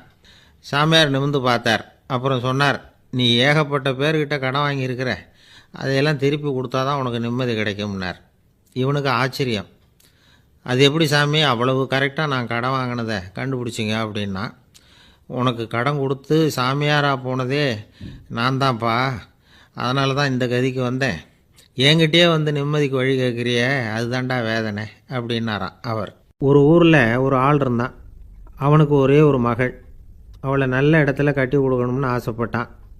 அதுக்காக மாப்பிள்ளை தேடிக்கிட்டு இருந்தான். அவன் கொஞ்சம் வசதியான ஆள், அதனால் நிறைய பேர் வந்தாங்க. இருந்தாலும் ஒரு நல்ல குணமுள்ள மாப்பிள்ளையாக இருக்கணும் அவன் எதிர்பார்த்தான். அப்படி இருக்கணும்னு தொடர்ந்து முயற்சி பண்ணான். கடைசியாக ஒரு 3 பேர் கிடைச்சாங்க. அந்த 3 பேரில் யாரை தேர்ந்தெடுக்கிறது, இதுதான் அவனுக்கு வந்த குழப்பம். இந்த நிலைமையில் ஒரு பெரியவரை தேடி போனான். அவர்கிட்ட தன்னுடைய பிரச்சனையை சொன்னான். அவர் கொஞ்சம் யோசனை பண்ணார். அதுக்கப்புறம் 3 பேரையும் கூப்பிட்டார். இதை பாருங்கப்பா, உங்கள் 3 பேருக்கும் 3 மாத கால அவகாசம் தர்றேன். நீங்கள் இப்போ போகலாம். 3 மாதம் கழித்து திரும்பி வரலாம். அப்படி வரும்பொழுது இந்த 3 மாத காலத்தில் நீங்கள் செஞ்ச நல்ல காரியம் ஏதாவது ஒன்று சொல்லணும். அதை வச்சு உங்களில் ஒருத்தரை நாங்கள் தேர்ந்தெடுத்துக்கிறோம் அப்படின்னு சொன்னாராம். 3 பேரும் சரின்னு சொல்லிவிட்டு திரும்பி போயிட்டாங்க. 3 மாதம் ஆச்சு. அதுக்கப்புறம் ஒரு நாள் திரும்பி வந்தாங்க. அவர் அவங்கள கூப்பிட்டு உட்கார வச்சார். அப்புறம் கேட்டார், இப்போ சொல்லுங்கள், இந்த 3 மாத காலத்தில் நீங்கள் செஞ்சுருக்கிற ஏதாவது ஒரு நல்ல காரியத்தை சொல்லுங்க அப்படின்னார். முதல்ல ஒருத்தன் எழுந்திரிச்சு நின்னான். ஐயா, எங்கள் அப்பா இறந்த பிறகு அவரோட கணக்கு வழக்குகளை எடுத்து பார்த்துக்கிட்டு இருந்தேன். அவர் ஒரு வியாபாரிகிட்ட 10,000 ரூபா கடன் வாங்கியிருக்கிறதாக எழுதியிருந்தார். அந்த வியாபாரியும் இப்போ உயிரோடு இல்லை. இருந்தாலும் அந்த வியாபாரியோட மகனை தேடி கண்டுபிடிச்சேன். கணக்கு புத்தகத்தை காட்டினேன். எங்கள் அப்பா உங்கள் அப்பா கிட்ட 10,000 ரூபா கடன் வாங்கியிருக்கிறதாக இதை எழுதியிருக்கிறார். அதனால் அதை திருப்பி கொடுக்கறதுக்காக வந்திருக்கிறேன். இந்தாங்க அந்த பணம் அப்படின்னு சொல்லி கொடுத்துட்டு வந்துட்டேன் அப்படின்னு நானும். இதை பெரியவர் கவனமாக கேட்டுக்கிட்டார். அதுக்கப்புறம் 2வது இளைஞன் எழுந்திரிச்சான். ஐயா, நான் போன மாதம் ஒரு நாள் ராத்திரி வேளையில் ஒரு காட்டுப்பாதை வழியாக எங்கள் ஊருக்கு போய்கிட்டு இருந்தேன். அந்த சமயத்தில் அந்த வழியாக வந்துக்கிட்டு இருந்த ஒரு வழிப்போக்கர்கிட்ட 4-5 திருடர்கள் வம்பு வளர்த்து அவர்கிட்ட இருந்த பொருளை எல்லாம் கொள்ளையடிச்சிக்கிட்டு இருந்தாங்க. நான் உடனே ஒரு குச்சியை எடுத்துகிட்டு ஓடினேன். அந்த திருடர்களை அடித்து விரட்டினேன். பொருளை எல்லாம் மீட்டு அந்த வழிப்போக்கர்கிட்ட ஒப்படைச்சேன். அவரை பத்திரமா அழைச்சிக்கிட்டு போய் அவர் வீட்டில் விட்டுட்டு வந்தேன் அப்படின்னு நானும். இதையும் பெரியவர் கவனமாக கேட்டுக்கிட்டார். அடுத்தபடியாக 3வது இளைஞன் எழுந்திரிச்சான். ஐயா, போன மாதம் ஒரு நாள் நான் ஒரு மலைப்பாதை வழியாக போய்கிட்டு இருந்தேன். மலைப்பாதை விளிம்பில் ஒரு மதகு கட்டை, அது மேலே ஒரு ஆள் படுத்து தூங்கிட்டு இருந்தான். அந்த பக்கம் தவறி உருண்டு விழுந்திருந்தான்னா அதில் பாதாளம். அது மலையடி வாரத்தில் போய் தான் விழணும். அவ்வளவு பள்ளம். அது தெரியாமல் அவன் பாட்டுக்கு தூங்கிட்டு இருந்தான். நான் உடனே அவன்கிட்ட ஓடி போய் குனிஞ்சு அவன் முகத்தை பார்த்தேன். அப்போ தான் புரிஞ்சுது, அவன் ஏற்கனவே எனக்கு தெரியும். அவனை எனக்கு நிறைய கெடுதல் பண்ணியிருக்கிறான், இடைஞ்சல் கொடுத்தவன். இருந்தாலும் ஐயோ பாவம்னு நினச்சி அவனை எழுப்பி பாதுகாப்பாக வேற ஒரு இடத்துல படுக்க வச்சுட்டு வந்தேன் அப்படின்னு நானும். பெரியவர் இதையும் கேட்டுக்கிட்டார். அதுக்கப்புறம் அவங்க 3 பேரையும் பார்த்து, நீங்கள் போகலாம், நாங்கள் யோசித்து முடிவு பண்ணி உங்களுக்கு சொல்லி அனுப்புகிறோம் அப்படின்னாராம். அந்த இளைஞர்கள் புறப்பட்டு போயிட்டாங்க. அதுக்கப்புறம் அந்த பெண்ணோட அப்பாவை பார்த்து சொன்னார், இந்த 3 பேருமே நல்ல பிள்ளைங்க தான், அதில் ஒன்றும் சந்தேகம் இல்லை. இருந்தாலும் இந்த 3 பேர் செஞ்ச செயல்களையும் ஒப்பிட்டு பார்க்க வேண்டியிருக்கு. முதல் இளைஞன் நேர்மைக்கு எடுத்துக்காட்டாக விளங்குறான். இந்த காலத்தில் இது மாதிரி இளைஞர்களை பார்க்குறது ரொம்ப கஷ்டம்தான். இருந்தாலும் அவன் கடமையை தான் செஞ்சான். 2வது இளைஞன் நல்ல வீரன், தைரியசாலி. ஒரு வீரன் எதை செய்யணுமோ அதைத்தான் இவன் செஞ்சான். இவன் ஒரு லட்சிய மனிதன். 3வது இளைஞன் தன்னுடைய பகைவனுக்கே உதவி செஞ்சுருக்கான். அவன் உயிரை காப்பாற்றியிருக்கிறான். பகைவனுக்கு அருள்வதுங்கிறது ஒரு சாதாரண மனுஷனால் செய்யக்கூடிய காரியம் இல்லை. பகையை மறக்கிறதும் பகைவனுக்கு அருள்வதும் தெய்வீக பண்புகள். அதனால் இவனையே உன்னுடைய மகளுக்கு ஏற்ற மாப்பிள்ளையா தேர்ந்தெடுக்கலாம் அப்படின்னு சொன்னாங்களாம். ஒரு நல்ல நாளில் அவங்களுக்கு திருமணம் நல்ல விதமாக நடந்து முடிஞ்சுதான். இது சுவாமி சின்மயானந்தர் சொல்லியிருக்கிற ஒரு கதை. இதிலேருந்து நாம் புரிந்து கொள்ள வேண்டிய ஒரு கருத்து, நமக்கு கெடுதல் பண்ணவங்களுக்கும் நாம் நல்லது செய்யணும். ஆனால் நடைமுறையில் அப்படி நம்மளால் செய்ய முடியறதில்ல. அதுதான் சிக்கல். நம்மால் ஒருத்தங்கிட்ட கேட்டேன், ஏண்டா உன்னுடைய பகைவன் ஒருத்தன் அது மாதிரி ஒரு மலைப்பாதை மதகு கட்டையில் படுத்திருந்தா உடனே நீ என்ன நினைப்ப அப்படின்னு கேட்டோம். இது ஒரு அருமையான சந்தர்ப்பம்னு நினைப்பேன் அப்படின்னா. எதுக்குன்னு கேட்டோம். அவனை அந்த பக்கமாக உருட்டி கீழே தள்ளுறதுக்கு அப்படின்னா. ஒரு ஊரில் ஒரு ஞானி இருக்கிறார். ரொம்ப பெரிய ஞானி. ரொம்ப வயசாயிட்டுது. கடைசி காலத்தில் அவர்கிட்ட சில பேர் வந்தாங்க. உங்கள் குரு யார் அப்படின்னு கேட்டாங்க. அவர் நிமிர்ந்து பார்த்தார். எனக்கு ஆயிரக்கணக்கான குருமார்கள் உண்டு. அவங்க பேரெல்லாம் சொல்லணும்னா இந்த காலம் பத்தாது. ஆனால் முக்கியமான ஒரு 3 பேரை பற்றி மட்டும் உங்களுக்கு சொல்கிறேன் அப்படின்னாராம். அப்புறம் சொன்னார், அந்த 3 பேரில் ஒருத்தன் ஒரு திருடன். ஒரு சமயம் ஒரு பாலைவனம் வழியாக நான் போய்கிட்டு இருந்தேன். அப்போது வழி தவறி போய் ஒரு கிராமத்துக்கு போயிட்டேன். அது இருட்டு நேரம், நடு ராத்திரி, ஊரே உறங்கி போச்சு. அந்த நேரத்தில் ஒரு ஆள் மட்டும் ஒரு வீட்டு சுவத்தில் ஏதோ பண்ணி உள்ளே நுழையிறதுக்கு முயற்சி பண்ணிகிட்ருக்கிறான். அவங்கிட்ட போய் நான் இன்றைக்கி இங்கே எங்கே தங்க முடியும் அப்படின்னு கேட்டேன். அதுக்கு அவன், இந்த ராத்திரி வேளையில் அது ரொம்ப சிரமம், ஒரு திருடனோட உங்களால் தங்க முடியும்னா நீங்கள் என்னோட தங்கலாம் அப்படின்னா. நான் அவங்க கூட 1 மாதம் தங்கியிருந்தேன். ஒவ்வொரு நாள் ராத்திரியும் இப்போ நான் என்னுடைய வேலைக்கு போகிறேன், நீங்கள் ஓய்வு எடுத்துக்கோங்க அப்படின்னு சொல்லிவிட்டு போவான். அவன் திரும்பி வந்த உடனே உனக்கு ஏதாவது கிடச்சிதான்னு நான் கேட்பேன். அதுக்கு அவன் இன்றைக்கி ராத்திரி ஒன்றும் இல்லை, நாளைக்கு மறுபடியும் முயற்சி பண்ணுவேன் அப்படின்பா. எப்பவும் அவன் நம்பிக்கை இழந்ததே கிடையாது, எப்பவும் சந்தோஷமாகவே இருப்பான். நானும் ரொம்ப காலமாக தியானம் பண்ணிக்கிட்டே இருந்தேன், ஒன்றுமே நடக்கலை. ஆனால் நான் என்ன பண்ணேன் தெரியுமா? மனசு வருத்தப்படும், நம்பிக்கை இழந்துருவேன். அப்போல்லாம் அந்த திருடனுடைய விடாமுயற்சி தான் ஞாபகத்துக்கு வரும். அதனால் அந்த திருடன் எனக்கு ஒரு குரு. என்னுடைய 2வது குரு யாருன்னா அது ஒரு நாய். இது எப்படின்னா, ஒரு சமயம் எனக்கு ரொம்ப தாகமாக இருந்தது. ஒரு நதியை நோக்கி போய்கிட்டு இருந்தேன். அப்போ ஒரு நாயும் வந்தது. அதுக்கும் தாகம். ஓடி வந்து ஆற்றை பார்த்துது. அதோட நிழல் வந்து ஆற்றுல தெரிஞ்சுது. அதை பார்த்ததும் பயந்துட்டுது. அதாவது அது தன்னுடைய சொந்த உருவத்தையே கண்டு பயந்தது. அதை பார்த்து குறைக்குது, திரும்பி ஓடிச்சு. ஆனால் அதுக்கு தாகம் அதிகமாக இருந்ததுனால அது மறுபடியும் திரும்பி வந்தது. பார்த்தா மறுபடியும் தண்ணியில் நாயோட உருவம் தெரியுது. இப்படி சில தடவை பண்ணிச்சு. இருந்தாலும் கடைசியில் தண்ணியில் குதிச்சுட்டுது துணிஞ்சி. இப்படி குதித்த உடனே அதோட உருவமும் மறைஞ்சுட்டுது. இதை பார்த்தேன்.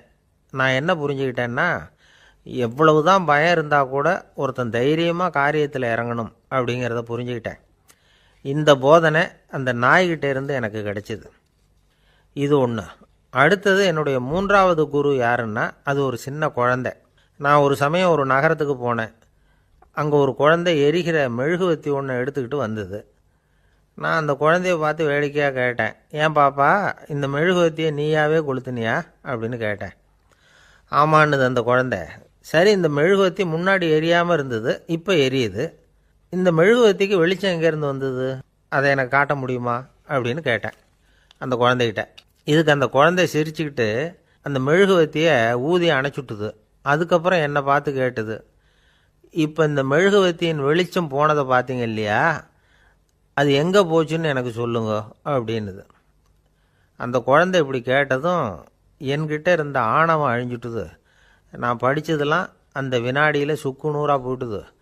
என்னுடைய முட்டாள்தனத்தை நான் உணர்ந்தேன் அப்படின்னு இவ்வளவும் அந்த ஞானி விவரமாக சொன்னாராம். அதனால் நாம் இன்னார்கிட்டே இருந்து தான் இதை கற்றுக்கணுங்கிறது இல்லை, யாருக்கிட்டே இருந்தும் எதையும் கற்றுக்கலாம். நம்மால் ஒருத்தன் ஒரு நாய் வளர்த்துக்கிட்டு இருந்தான். அந்த நாய்க்கு வால் கிடையாது. யாரோ ஏற்கனவே வெட்டி எடுத்துட்டாங்க. இந்த நாய் தான் சார் எனக்கு குரு, அதுக்கிட்டே இருந்து கூட நான் பாடம் கற்றுக்கிட்டு இருக்கிறேன் அப்படின்னா. அப்படி என்ன கற்றுக்கிட்டேன் இந்த வால் இல்லாத நாய்கிட்டே இருந்து அப்படின்னு கேட்டோம். நாம் யாருக்கிட்டையும் வாலாட்டக்கூடாது அப்படிங்கிற பாடத்தை அதுக்கிட்டே இருந்து தான் நான் கற்றுக்கிட்டேன் அப்படின்னா. என்னுடைய நண்பர் ஒருத்தர் ஆழ்ந்த சிந்தனையில் இருந்தார். என்ன யோசனை பண்ணுறீங்கன்னு கேட்டேன். தலைவர் ஆகணும்னு பார்க்குறேன், அதுதான் என்ன வழின்னு யோசிச்சுக்கிட்டு இருக்கேன்னார். நான் கூட அது மாதிரி யோசித்து பார்த்தேன். அதுக்கப்புறம் அந்த யோசனையை கை விட்டுட்டேன் அப்படின்னோம். ஏன்னு கேட்டார். அதுக்கான தகுதிகள் நமக்கு இல்லைங்கிறது புரியுது. அது நமக்கு புரியறத விட நம்ம விட மற்றவங்களுக்கு நல்லா புரிஞ்சு போச்சு. அதனால் பேசாமல் கம்முன்னு இருந்துடுறது தான் நல்லது அப்படின்னோம். தலைவர் ஆகிறதுக்கு தகுதிகள் வேறு உண்டோ அப்படின்னு கேட்டார். அவர் யதார்த்தமாக தான் கேட்குறார். நாங்கள் உடனே எங்ககிட்ட இருந்த ஒரு புத்தகத்தை எடுத்து அவர்கிட்ட கொடுத்தோம். படித்து பாருங்கன்னு. தலைவர் ஆகிறதுக்கு என்ன வழி அப்படிங்கிறத பற்றி அதில் போட்டிருக்கிறாங்க. முதல் வழி என்ன தெரியுமா? ஒரு 4 பேர் முன்னாடி இல்லைன்னா ஒரு கூட்டத்துக்கு முன்னாடி நீங்கள் பேச போகிறீங்க. அப்போ எப்படி ஆரம்பிக்கணும்னா, உண்மையான புகழ்ச்சி, நேர்மையான பாராட்டு, இதோடு ஆரம்பிக்கணும். எடுத்ததுமே அது சரியில்லை இது சரியில்லைன்னு பேசிகிட்டு இருக்கக்கூடாது. மக்களை பார்த்து நீங்கள் தான் தப்பு பண்ணிவிட்டீங்க அப்படின்னு நேரடியாக சொல்லக்கூடாது. தவறு இருந்தாலும் அதை மறைமுகமாக ஏதாவது கதை சொல்லி அதிலிருந்து அவங்க புரிஞ்சுக்கிற மாதிரி செய்யணும். அடுத்தவங்க பண்ண தப்பு என்னன்னு அலசறதுக்கு முன்னாடி நீங்கள் பண்ணின தப்பு என்னங்கிறத பற்றியே பேசுங்க. எதுக்கும் நேரடியாக உத்தரவு போட்டுக்கிட்டு இருக்கக்கூடாது. இதை நீங்கள் செய்யணும் அப்படின்னு சொல்கிறதுக்கு பதிலாக நீங்கள் இப்படி செஞ்சால் எப்படி இருக்கும் அப்படின்னு கேள்வி மாதிரி கேட்கணுமா. இப்படி கேட்டால் அது உத்தரவு மாதிரி தெரியாதான். அடுத்தவங்க மரியாதையை காப்பாற்றுறது மாதிரி பேசணுமா. உங்கள் பேச்சு இன்னொருத்தரை அவமானப்படுத்துறது மாதிரி இருக்கக்கூடாதான். ஏண்டா இவங்கிட்ட போய் மாட்டிக்கிட்டோம்னு யாரும் நினச்சிடக்கூடாது. ஒவ்வொரு சின்ன வளர்ச்சியையும் பாராட்டணும். வெற்றி சாதாரணமாக இருந்தாலும் பாராட்டாமல் இருந்துடக்கூடாது. பாராட்டும் பொழுது தாராளமாக இருக்கணும். குறை சொல்லும் பொழுது கவனமாக இருக்கணும். வாய்க்கு வந்தபடி பேசிவிட்டா அதுக்கப்புறம் வகையாக மாட்டிட்டு முழிக்க வேண்டியிருக்கும். நீங்கள் பேசுகிறது இன்னொருத்தருக்கு ஒரு கௌரவத்தையும் மரியாதையும் உண்டு பண்ணுறது மாதிரி இருக்கணும். நீங்கள் பேசுகிறது அடுத்தவங்களுக்கு இருக்கிற கொஞ்ச நெஞ்ச மரியாதையும் எடுத்து விடுறது மாதிரி இருக்கக்கூடாது. உங்கள் பேச்சை கேட்டால் கேட்குறவங்களுக்கு ஒரு ஊக்கம் வரணும், உற்சாகம் வரணும். தவறு எதுவாக இருந்தாலும் அதை சுலபமாக திருத்திக்கலாம், சரி பண்ணிக்கலாங்கிறது மாதிரி இருக்கணும் உங்கள் பேச்சு. அடுத்தவங்களை சந்தோஷப்படுத்துங்க. உங்கள் யோசனையை கேட்டு நடந்துக்கிறதுனால அந்த சந்தோஷம் அவங்களுக்கு கிடைக்கணும். இந்த தகுதியெல்லாம் உங்ககிட்ட இருந்தால் நீங்கள் ஒரு சிறந்த தலைவராகலாம் அப்படின்னு அந்த புஸ்தகத்தில் போட்டிருக்குது. இந்த காலத்தில் தலைவர் ஆகிறதுக்கு வேறு சில தகுதிகள்லாம் கூட தேவைப்படுது. ஒரு புள்ள தன்னுடைய அப்பா கிட்ட, அப்பா உன்ன மாதிரியே நானும் அரசியலில் சேரணும், தலைவர் ஆகணும்னு ஆசைப்படுறேன், இன்னையிலேருந்து எனக்கு அரசியல் பாடம் கற்றுக் கொடு அப்படின்னு கேட்டிருக்கான். அவரும் சரின்னு சொல்லிவிட்டு ஒரு பெரிய ஏணியை எடுத்துகிட்டு வந்தாராம். ஒரு செவுத்தில் சாத்தினார். இந்த ஏணியில் ஏறி உயர போய் அங்கே பரன் மேலே இருக்கிற ஒரு புத்தகத்தை எடுத்துகிட்டு வாடான் இருக்கார் மகனை பார்த்து. அப்பா ஏணி ரொம்ப உயரமாக இருக்குது, நீ ஜாக்கிரதையாக அதை பிடிச்சிக்கோ, நான் ஏறி போகிறேன் அப்படின்னு நான் பையன். பயப்படாத, நான் பார்த்துக்கிறேன்னார் அப்பா. பையன் ஏணியில் ஏறினா உச்சிக்கு போனதும் அப்பா கையை எடுத்துட்டார். ஏணி அப்படியே சரிஞ்சுட்டுது. பையன் பொத்துன்னு கீழே விழுந்துட்டான். இடுப்பை பிடிச்சிக்கிட்டே எழுந்திரிச்சான். என்னப்பா இது, இப்படி என்னை ஏற விட்டுட்டு கையை விட்டுட்டியே, இப்படி கை விடலாமா அப்படின்னு கத்தியிருக்கான். அப்பா நிதானமாக சொன்னாராம், அவசரப்படாதேப்பா, அரசியலில் இதுதான் முதல் பாடம், பெத்த அப்பனாக இருந்தாலும் அவனை நம்பாதே அப்படின்னு உபதேசம் பண்ண ஆரம்பித்தாராம். இந்த உலகமே ஒரு நாடக மேடை, நாம் எல்லாரும் நடிகர்கள். இது ஞானிகள் சொல்கிறது. இது ஒரு பக்கம் இருக்கட்டும். இந்த உலகத்துக்குள்ளே எத்தனையோ நாடக மேடைகள், எத்தனையோ நடிகர்கள், எத்தனையோ நாடகங்கள், இதெல்லாம் எப்படி ஆரம்பமாச்சு, அதுதான் இன்றைக்கி தகவல். அதாவது ஆதி மனிதன் பேச ஆரம்பிக்கிறதுக்கு முன்னாடி சைகையாலேயே எல்லாத்தையும் சொல்லிகிட்டு இருந்தான். அதனால் அப்போவே நடிப்பு ஆரம்பமாயிட்டுது. முதல்ல ஒரு வேட்டையைத்தான் அவன் நடித்து காட்டியிருப்பான். இவன் எப்படி போனான், எதிரில் மிருகம் எப்படி வந்தது, அதோடு எப்படி சண்டை போட்டான், எப்படி அடித்து கொண்டுகிட்டு வந்தான், இதை அப்படியே மற்றவங்களுக்கு நடித்து காட்டியிருப்பான். ஏன்னா மொழி கிடையாது. இந்த காலத்துலலாம் நாடகங்களில் நடிக்கிறவங்கள நடிகர்கள்ங்கிறோம். ஒரு காலத்தில் இவங்களுக்கு என்ன பேர் தெரியுமா, திஸ்பியர்கள் அப்படின்னு பேரான். இதுக்கு காரணம் உண்டு. அதாவது 2000 வருஷத்துக்கு முன்னாடி கிரீஸ் நாட்டில் திசிபியஸ் அப்படின்னு ஒரு ஆள் இருந்தான். அவன் ஒரு பெரிய நாடக கலைஞன். அவன் சில இளைஞர்களை சேர்த்துக்கிட்டான், பயிற்சி கொடுத்தான், நாடக குழுவை உருவாக்கினான். நடிகர்களையும் நாடகத்துக்கு தேவையான பொருள்களையும் ஏற்றிக்கிட்டு போகிறதுக்கு ஒரு வண்டியையும் தயார் பண்ணான்.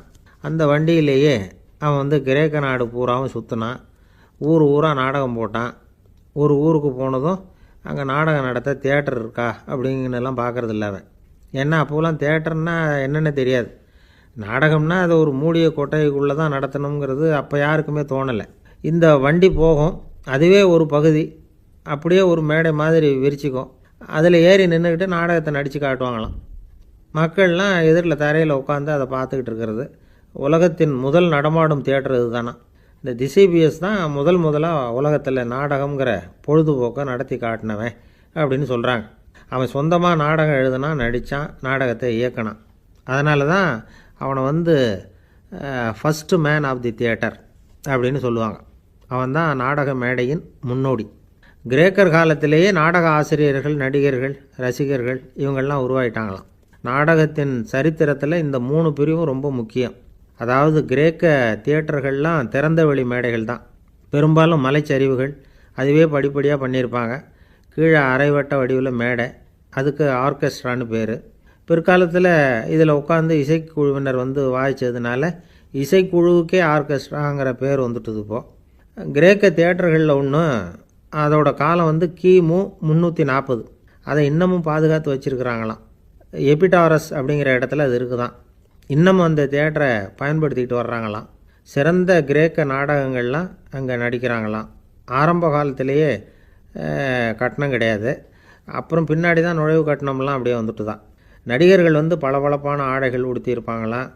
இந்த குதிகால் உயர்ந்த காலணிகள் போட்டிருப்பாங்களாம். இதெல்லாம் பழைய குறிப்புகள். பலவிதமான உருவங்களில் மாஸ்க் அப்படின்னு சொல்லப்படுற முகமூடி. அதனால் ஒரே நடிகர் பல வேடங்களில் நடிக்கிறது உண்டான். ஆரம்பத்தில் பெண் நடிகர்கள் கிடையாது, எல்லாம் ஆண் நடிகர்கள் தான். ரோமானியர்கள் தான் முதல் நிரந்தர நாடக மேடையை கட்டினவங்க. அதுதான் முதல் தியேட்டர்.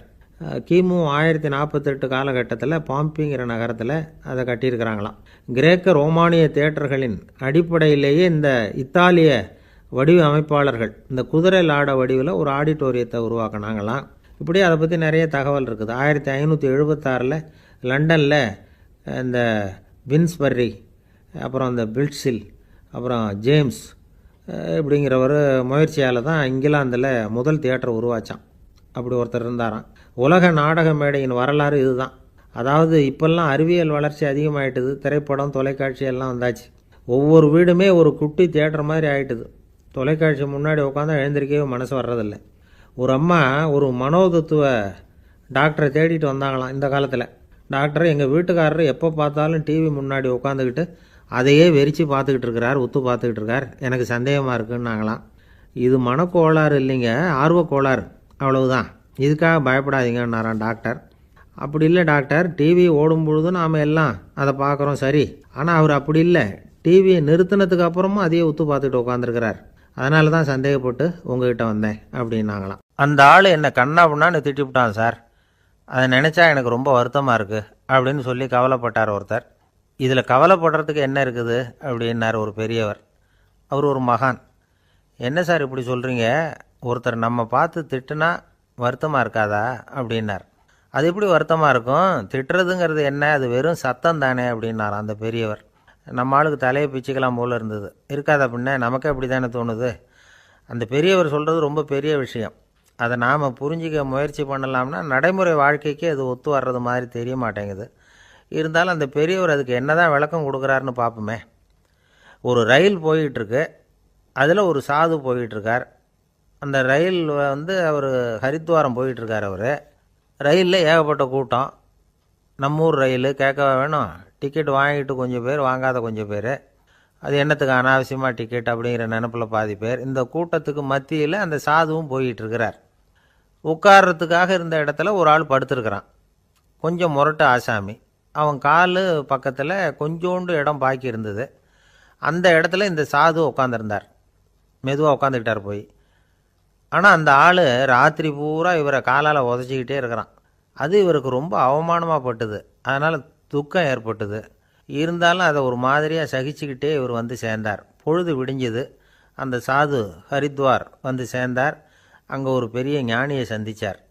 ராத்திரி ரயிலில் அந்த ஆள் உதைச்சதையும் அதனால் தனக்கு ஏற்பட்ட துக்கத்தையும் இந்த சாது அந்த ஞானிகிட்ட சொன்னார். சொல்லிவிட்டு, ஏன் சுவாமி, எனக்கு துக்கம் ஏற்பட்டதே அது தப்பா அப்படின்னு கேட்டார். தவறு தான்னார் அந்த ஞானி. உனக்கு இன்னமும் தேக அபிமானம் போகலைங்கிறது தான் அது காட்டுது. அஷ்டாவக்கிரர் என்ன சொல்கிறார் தெரியுமா, உண்மையான ஞானி யாராவது தன்னை வந்தனை செய்தால் அதற்காக சந்தோஷப்பட மாட்டார், யாராவது நிந்தனை செய்தால் அதற்காக வருத்தப்பட மாட்டார் அப்படின்னு சொல்கிறார். நிந்தனைங்கிறது ஒரு ஒலி தான். தேகாபிமானம் இருக்கிற வரைக்கும் இந்த ஒலி நம்மளை வேதனைப்படுத்தும். நான் தேகம் இல்லை, ஆத்மா அப்படிங்கிற நினைவு இருந்தால் இந்த ஒலி நம்மளை பாதிக்காது. மனு என்ன சொல்கிறார் தெரியுமா, ஒரு சாதகன் பாராட்டுதலை விஷம்னு நினச்சி பயப்படணும், அவமானத்தை அமிர்தம்னு நினச்சி சந்தோஷப்படணுங்கிறார். அவமானப்பட்டால் கவலைப்படாமல் எப்படி இருக்க முடியும் அப்படின்னு தான் நமக்கு தோணும். அதனால தான் நம்மளில் யாரும் இதுக்கு உதாரணமாக யாரையும் காட்ட முடியல. புத்தரையும் கபீரையும் உதாரணமாக காட்டுறாங்க. அவங்களுக்கெல்லாம் அவமானம் ஏற்பட்டப்போ கவலையே படலையாம். புத்தரை அவமானப்படுத்தணுங்கிறதுக்காக கௌசாம்பி ராணி ஒரு இளம் பெண்ணை கொலை பண்ணி சடலத்தை புத்தர் குடிசைக்கு முன்னாடி போட சொன்னார். போட்டாங்க. புத்தர் தான் அந்த பொண்ணை கெடுத்து கொலை பண்ணிவிட்டாருன்னு எல்லாரும் நினச்சாங்க. ஆனால் புத்தர் இதை பற்றி கவலையே படலை. அப்புறமா உண்மை தெரிஞ்சதும் புத்தர் புகழ் இன்னும் அதிகமாயிட்டுது. ஒரு பெரிய சபையில் ஒரு மோசமான பொண்ணு நுழைஞ்சி தனக்கும் கபீருக்கும் சம்பந்தம் உண்டுன்னு சொன்னான். கபீர் கவலைப்படலை. அவங்க மாதிரியெல்லாம் நாமளும் இருக்க கற்றுக்கணும்.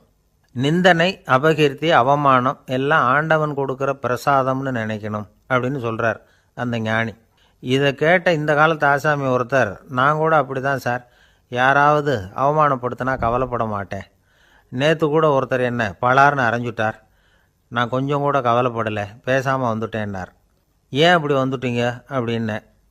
அவர் அரைஞ்சதுலேயும் ஒரு அர்த்தம் இருந்தது, அதனால தான் அப்படி வந்துட்டேன்னார். ஏன் அரைஞ்சாருன்னு கேட்டேன். 10 வருஷத்துக்கு முன்னாடி 15 ரூபா அவர்கிட்ட கடன் வாங்கினேன், அதை கேட்டு கேட்டு பார்த்துட்டு கடைசியாக தான் அரைஞ்சார் அப்படின்னார். ஆண்டவனுடைய பிரசாதம் இவருக்கு அடிக்கடி கிடைக்கும் போல இருக்கு. ஒருத்தர் மனசில் நிம்மதி இல்லாமல் உட்காந்துருந்தார். என்ன சார் விஷயம் அப்படின்னு விசாரித்தேன். அகலக்கால் வச்சுட்டேன், அதுதான் அவதிப்படுறேன்னார். விவரமாக சொல்லுங்கன்னு. வீடு கட்டணும்னு ஆரம்பித்தேன், வேலை பாதியிலேயே நிற்கிது, கையில் பணம் இல்லை அப்படின்னார்.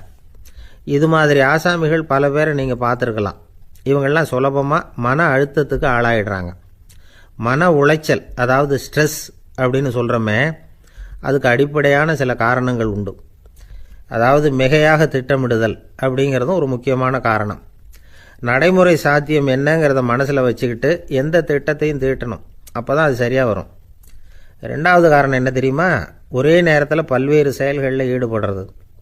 தொலைபேசியில் பேசிக்கிட்டே கையில் இருக்கிற கடிதத்தை படிச்சுக்கிட்டே எதிரில் உட்காந்துக்கிட்டு இருக்கிறவருக்கும் அப்பப்போ பதில் சொல்லிக்கிட்டு மனசில் பல்வேறு சிந்தனைகளை அப்படியே ஓட விட்டுக்கிட்டு இருக்கிறது, இதுவும் மன அழுத்தத்தை உண்டாக்குது. மூணாவது காரணம், எதிலேயும் வெற்றி மட்டும் எதிர்பார்க்குற ஒருதலைப்பட்சமான ஆர்வம். நாம் தொட்டதெல்லாம் வெற்றியாகவே முடியணும் அப்படின்னு எதிர்பார்க்குறவங்க ஏதாவது ஒன்றில் தோல்வியை கண்டால் தோண்டு போயிடுறாங்க. எப்படியும் முடியலாம்ங்கிற எண்ணம் ஏற்கனவே நமக்குள்ளே இருந்துட்டுதுன்னா அந்த அவஸ்தை வராது. அதனால் அதுவும் நம்ம வளர்த்து கொள்ள வேண்டிய ஒரு குணம்.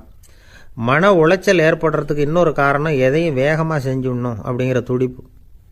அந்த துடிப்பே மனசை அழுத்த ஆரம்பிச்சிடும். எந்த ஒரு காரியத்திலையும் தாமதமோ இடையூறோ ஏற்பட்டால் அதை பொறுத்துக்கிற மனப்போக்கம் வேணும். அது இல்லாதவங்க அழுத்தத்துக்கு ஆளாயிடுறாங்க. சில பேர் வேலைன்னு எந்த நேரம் பார்த்தாலும் வேலையே கதின்னு கிடப்பாங்க. பொழுதுபோக்குக்கோ உடற்பயிற்சிக்கோ குடும்பத்தில் உள்ளவங்க அல்லது நண்பர்கள் கூட கலந்துரையாடவோ கொஞ்சம் கூட நேரம் ஒதுக்க மாட்டாங்க. இந்த சுபாவம் மன அழுத்தத்தை உண்டு பண்ணும். இதையெல்லாம் புரிஞ்சுக்கிட்டு அதிலிருந்து விடுபடுறது எப்படின்னு யோசிக்கணும். வல்லுநர்கள் இது தொடர்பாக சில யோசனைகளை சொல்லி வச்சிருக்கிறாங்க. அது என்னன்னா, வாழ்க்கைங்கிறது பிரச்சனைகளால் பின்னப்பட்ட ஒன்று. அது எப்போவுமே முடிவடையாத ஒரு தொடர்கதை அப்படிங்கிறத முதல்ல நாம் புரிஞ்சுக்கணும். ஒரே நேரத்தில் ஒரு காரியத்தில் மட்டுமே நாம் கவனம் செலுத்தணும். அடுத்தவங்க காரியத்தில் தலையிடக்கூடாது. எதையும் பேச ஆரம்பிக்கிறதுக்கு முன்னாடி நம்மை நாமே கேட்டுக்க வேண்டிய கேள்வி 2. 1, நான் சொல்ல போகிறது ரொம்ப முக்கியமானதா? 2வது, நான் சொல்கிறத அவங்க கேட்குறதுக்கு ஆசைப்படுறாங்களா? நான் பேசுகிறதுக்கு அது சரியான நேரம் தானா? இதை யோசித்து பார்த்ததுக்கப்புறம் எதையும் பேச ஆரம்பிக்கணும். முடிஞ்ச அளவுக்கு வளைந்து போகிற சுபாவத்தை வளர்த்துக்கணும். நம்ம நேரம் விலை மதிப்பு இல்லாதது, அதை வீணாக்கக்கூடாது. சிரிக்க தெரியலனாலும் பரவாயில்ல, முகத்தில் கொஞ்சம் புன்முறுவலாவது காட்டணும். இதெல்லாம் ரொம்ப முக்கியம். அடுத்தவங்க ஏதாவது செஞ்சால் உடனே நன்றி சொல்ல மறக்கக்கூடாது. தினமும் கொஞ்சம் நேரத்தை தனிமையில் செலவு பண்ணணும். மன உளைச்சலிருந்து விடுபடுறதுக்கு 3 முக்கிய வழிகள் சொல்கிறாங்க. அதை சுருக்கமாக ரெட் அப்படின்னு சொல்கிறாங்க. RED ஆங்கில எழுத்தில். அந்த முதல் எழுத்து R, அது என்னென்னா ரிலாக்ஸேஷன், அதாவது இடை ஓய்வு. 2வது E எக்ஸர்சைஸ், உடற்பயிற்சி. 3வது டயட், திட்டமிட்ட உணவு முறை. அதனால் தியானம், மூச்சு பயிற்சி இதெல்லாம் இந்த இடை ஓய்வுக்கு வழிகள். எந்த வேலையையும் தொடர்ந்து செய்யக்கூடாது. எல்லார்கிட்டையும் கலகலப்பாக பழகணும். மாதத்துக்கு ஒரு நாளாவது குடும்பத்தோடு வெளியில் போயிட்டு வரணும். சுலபமான உடற்பயிற்சிகளை செய்யலாம். உடற்பயிற்சிங்கிறது நமக்காக நாம் செய்கிற ஒரு நீண்டகால முதலீடு அப்படின்னு சொல்லுவாங்க. அதாவது லாங் டேர்ம் இன்வெஸ்ட்மெண்ட் தான். அளவோடு சாப்பிட்ணும், மெதுவாக சாப்பிட்ணும். இதெல்லாம் கொஞ்சம் மனசில் வச்சுக்கிட்டு நடந்துக்கிட்டால் மகிழ்ச்சியாக வாழலாம். சில பேர் சாப்பாட்டு விஷயத்தில் ரொம்ப அக்கறை எடுத்துக்கிறது உண்டு. ஒரு குண்டு ஆசாமி சாப்பிட உக்காந்தார். முதல்ல ஒரு மாத்திரை சாப்பிட்டார். எதுக்குன்னு கேட்டோம். பசி எடுக்கிறதுக்கு.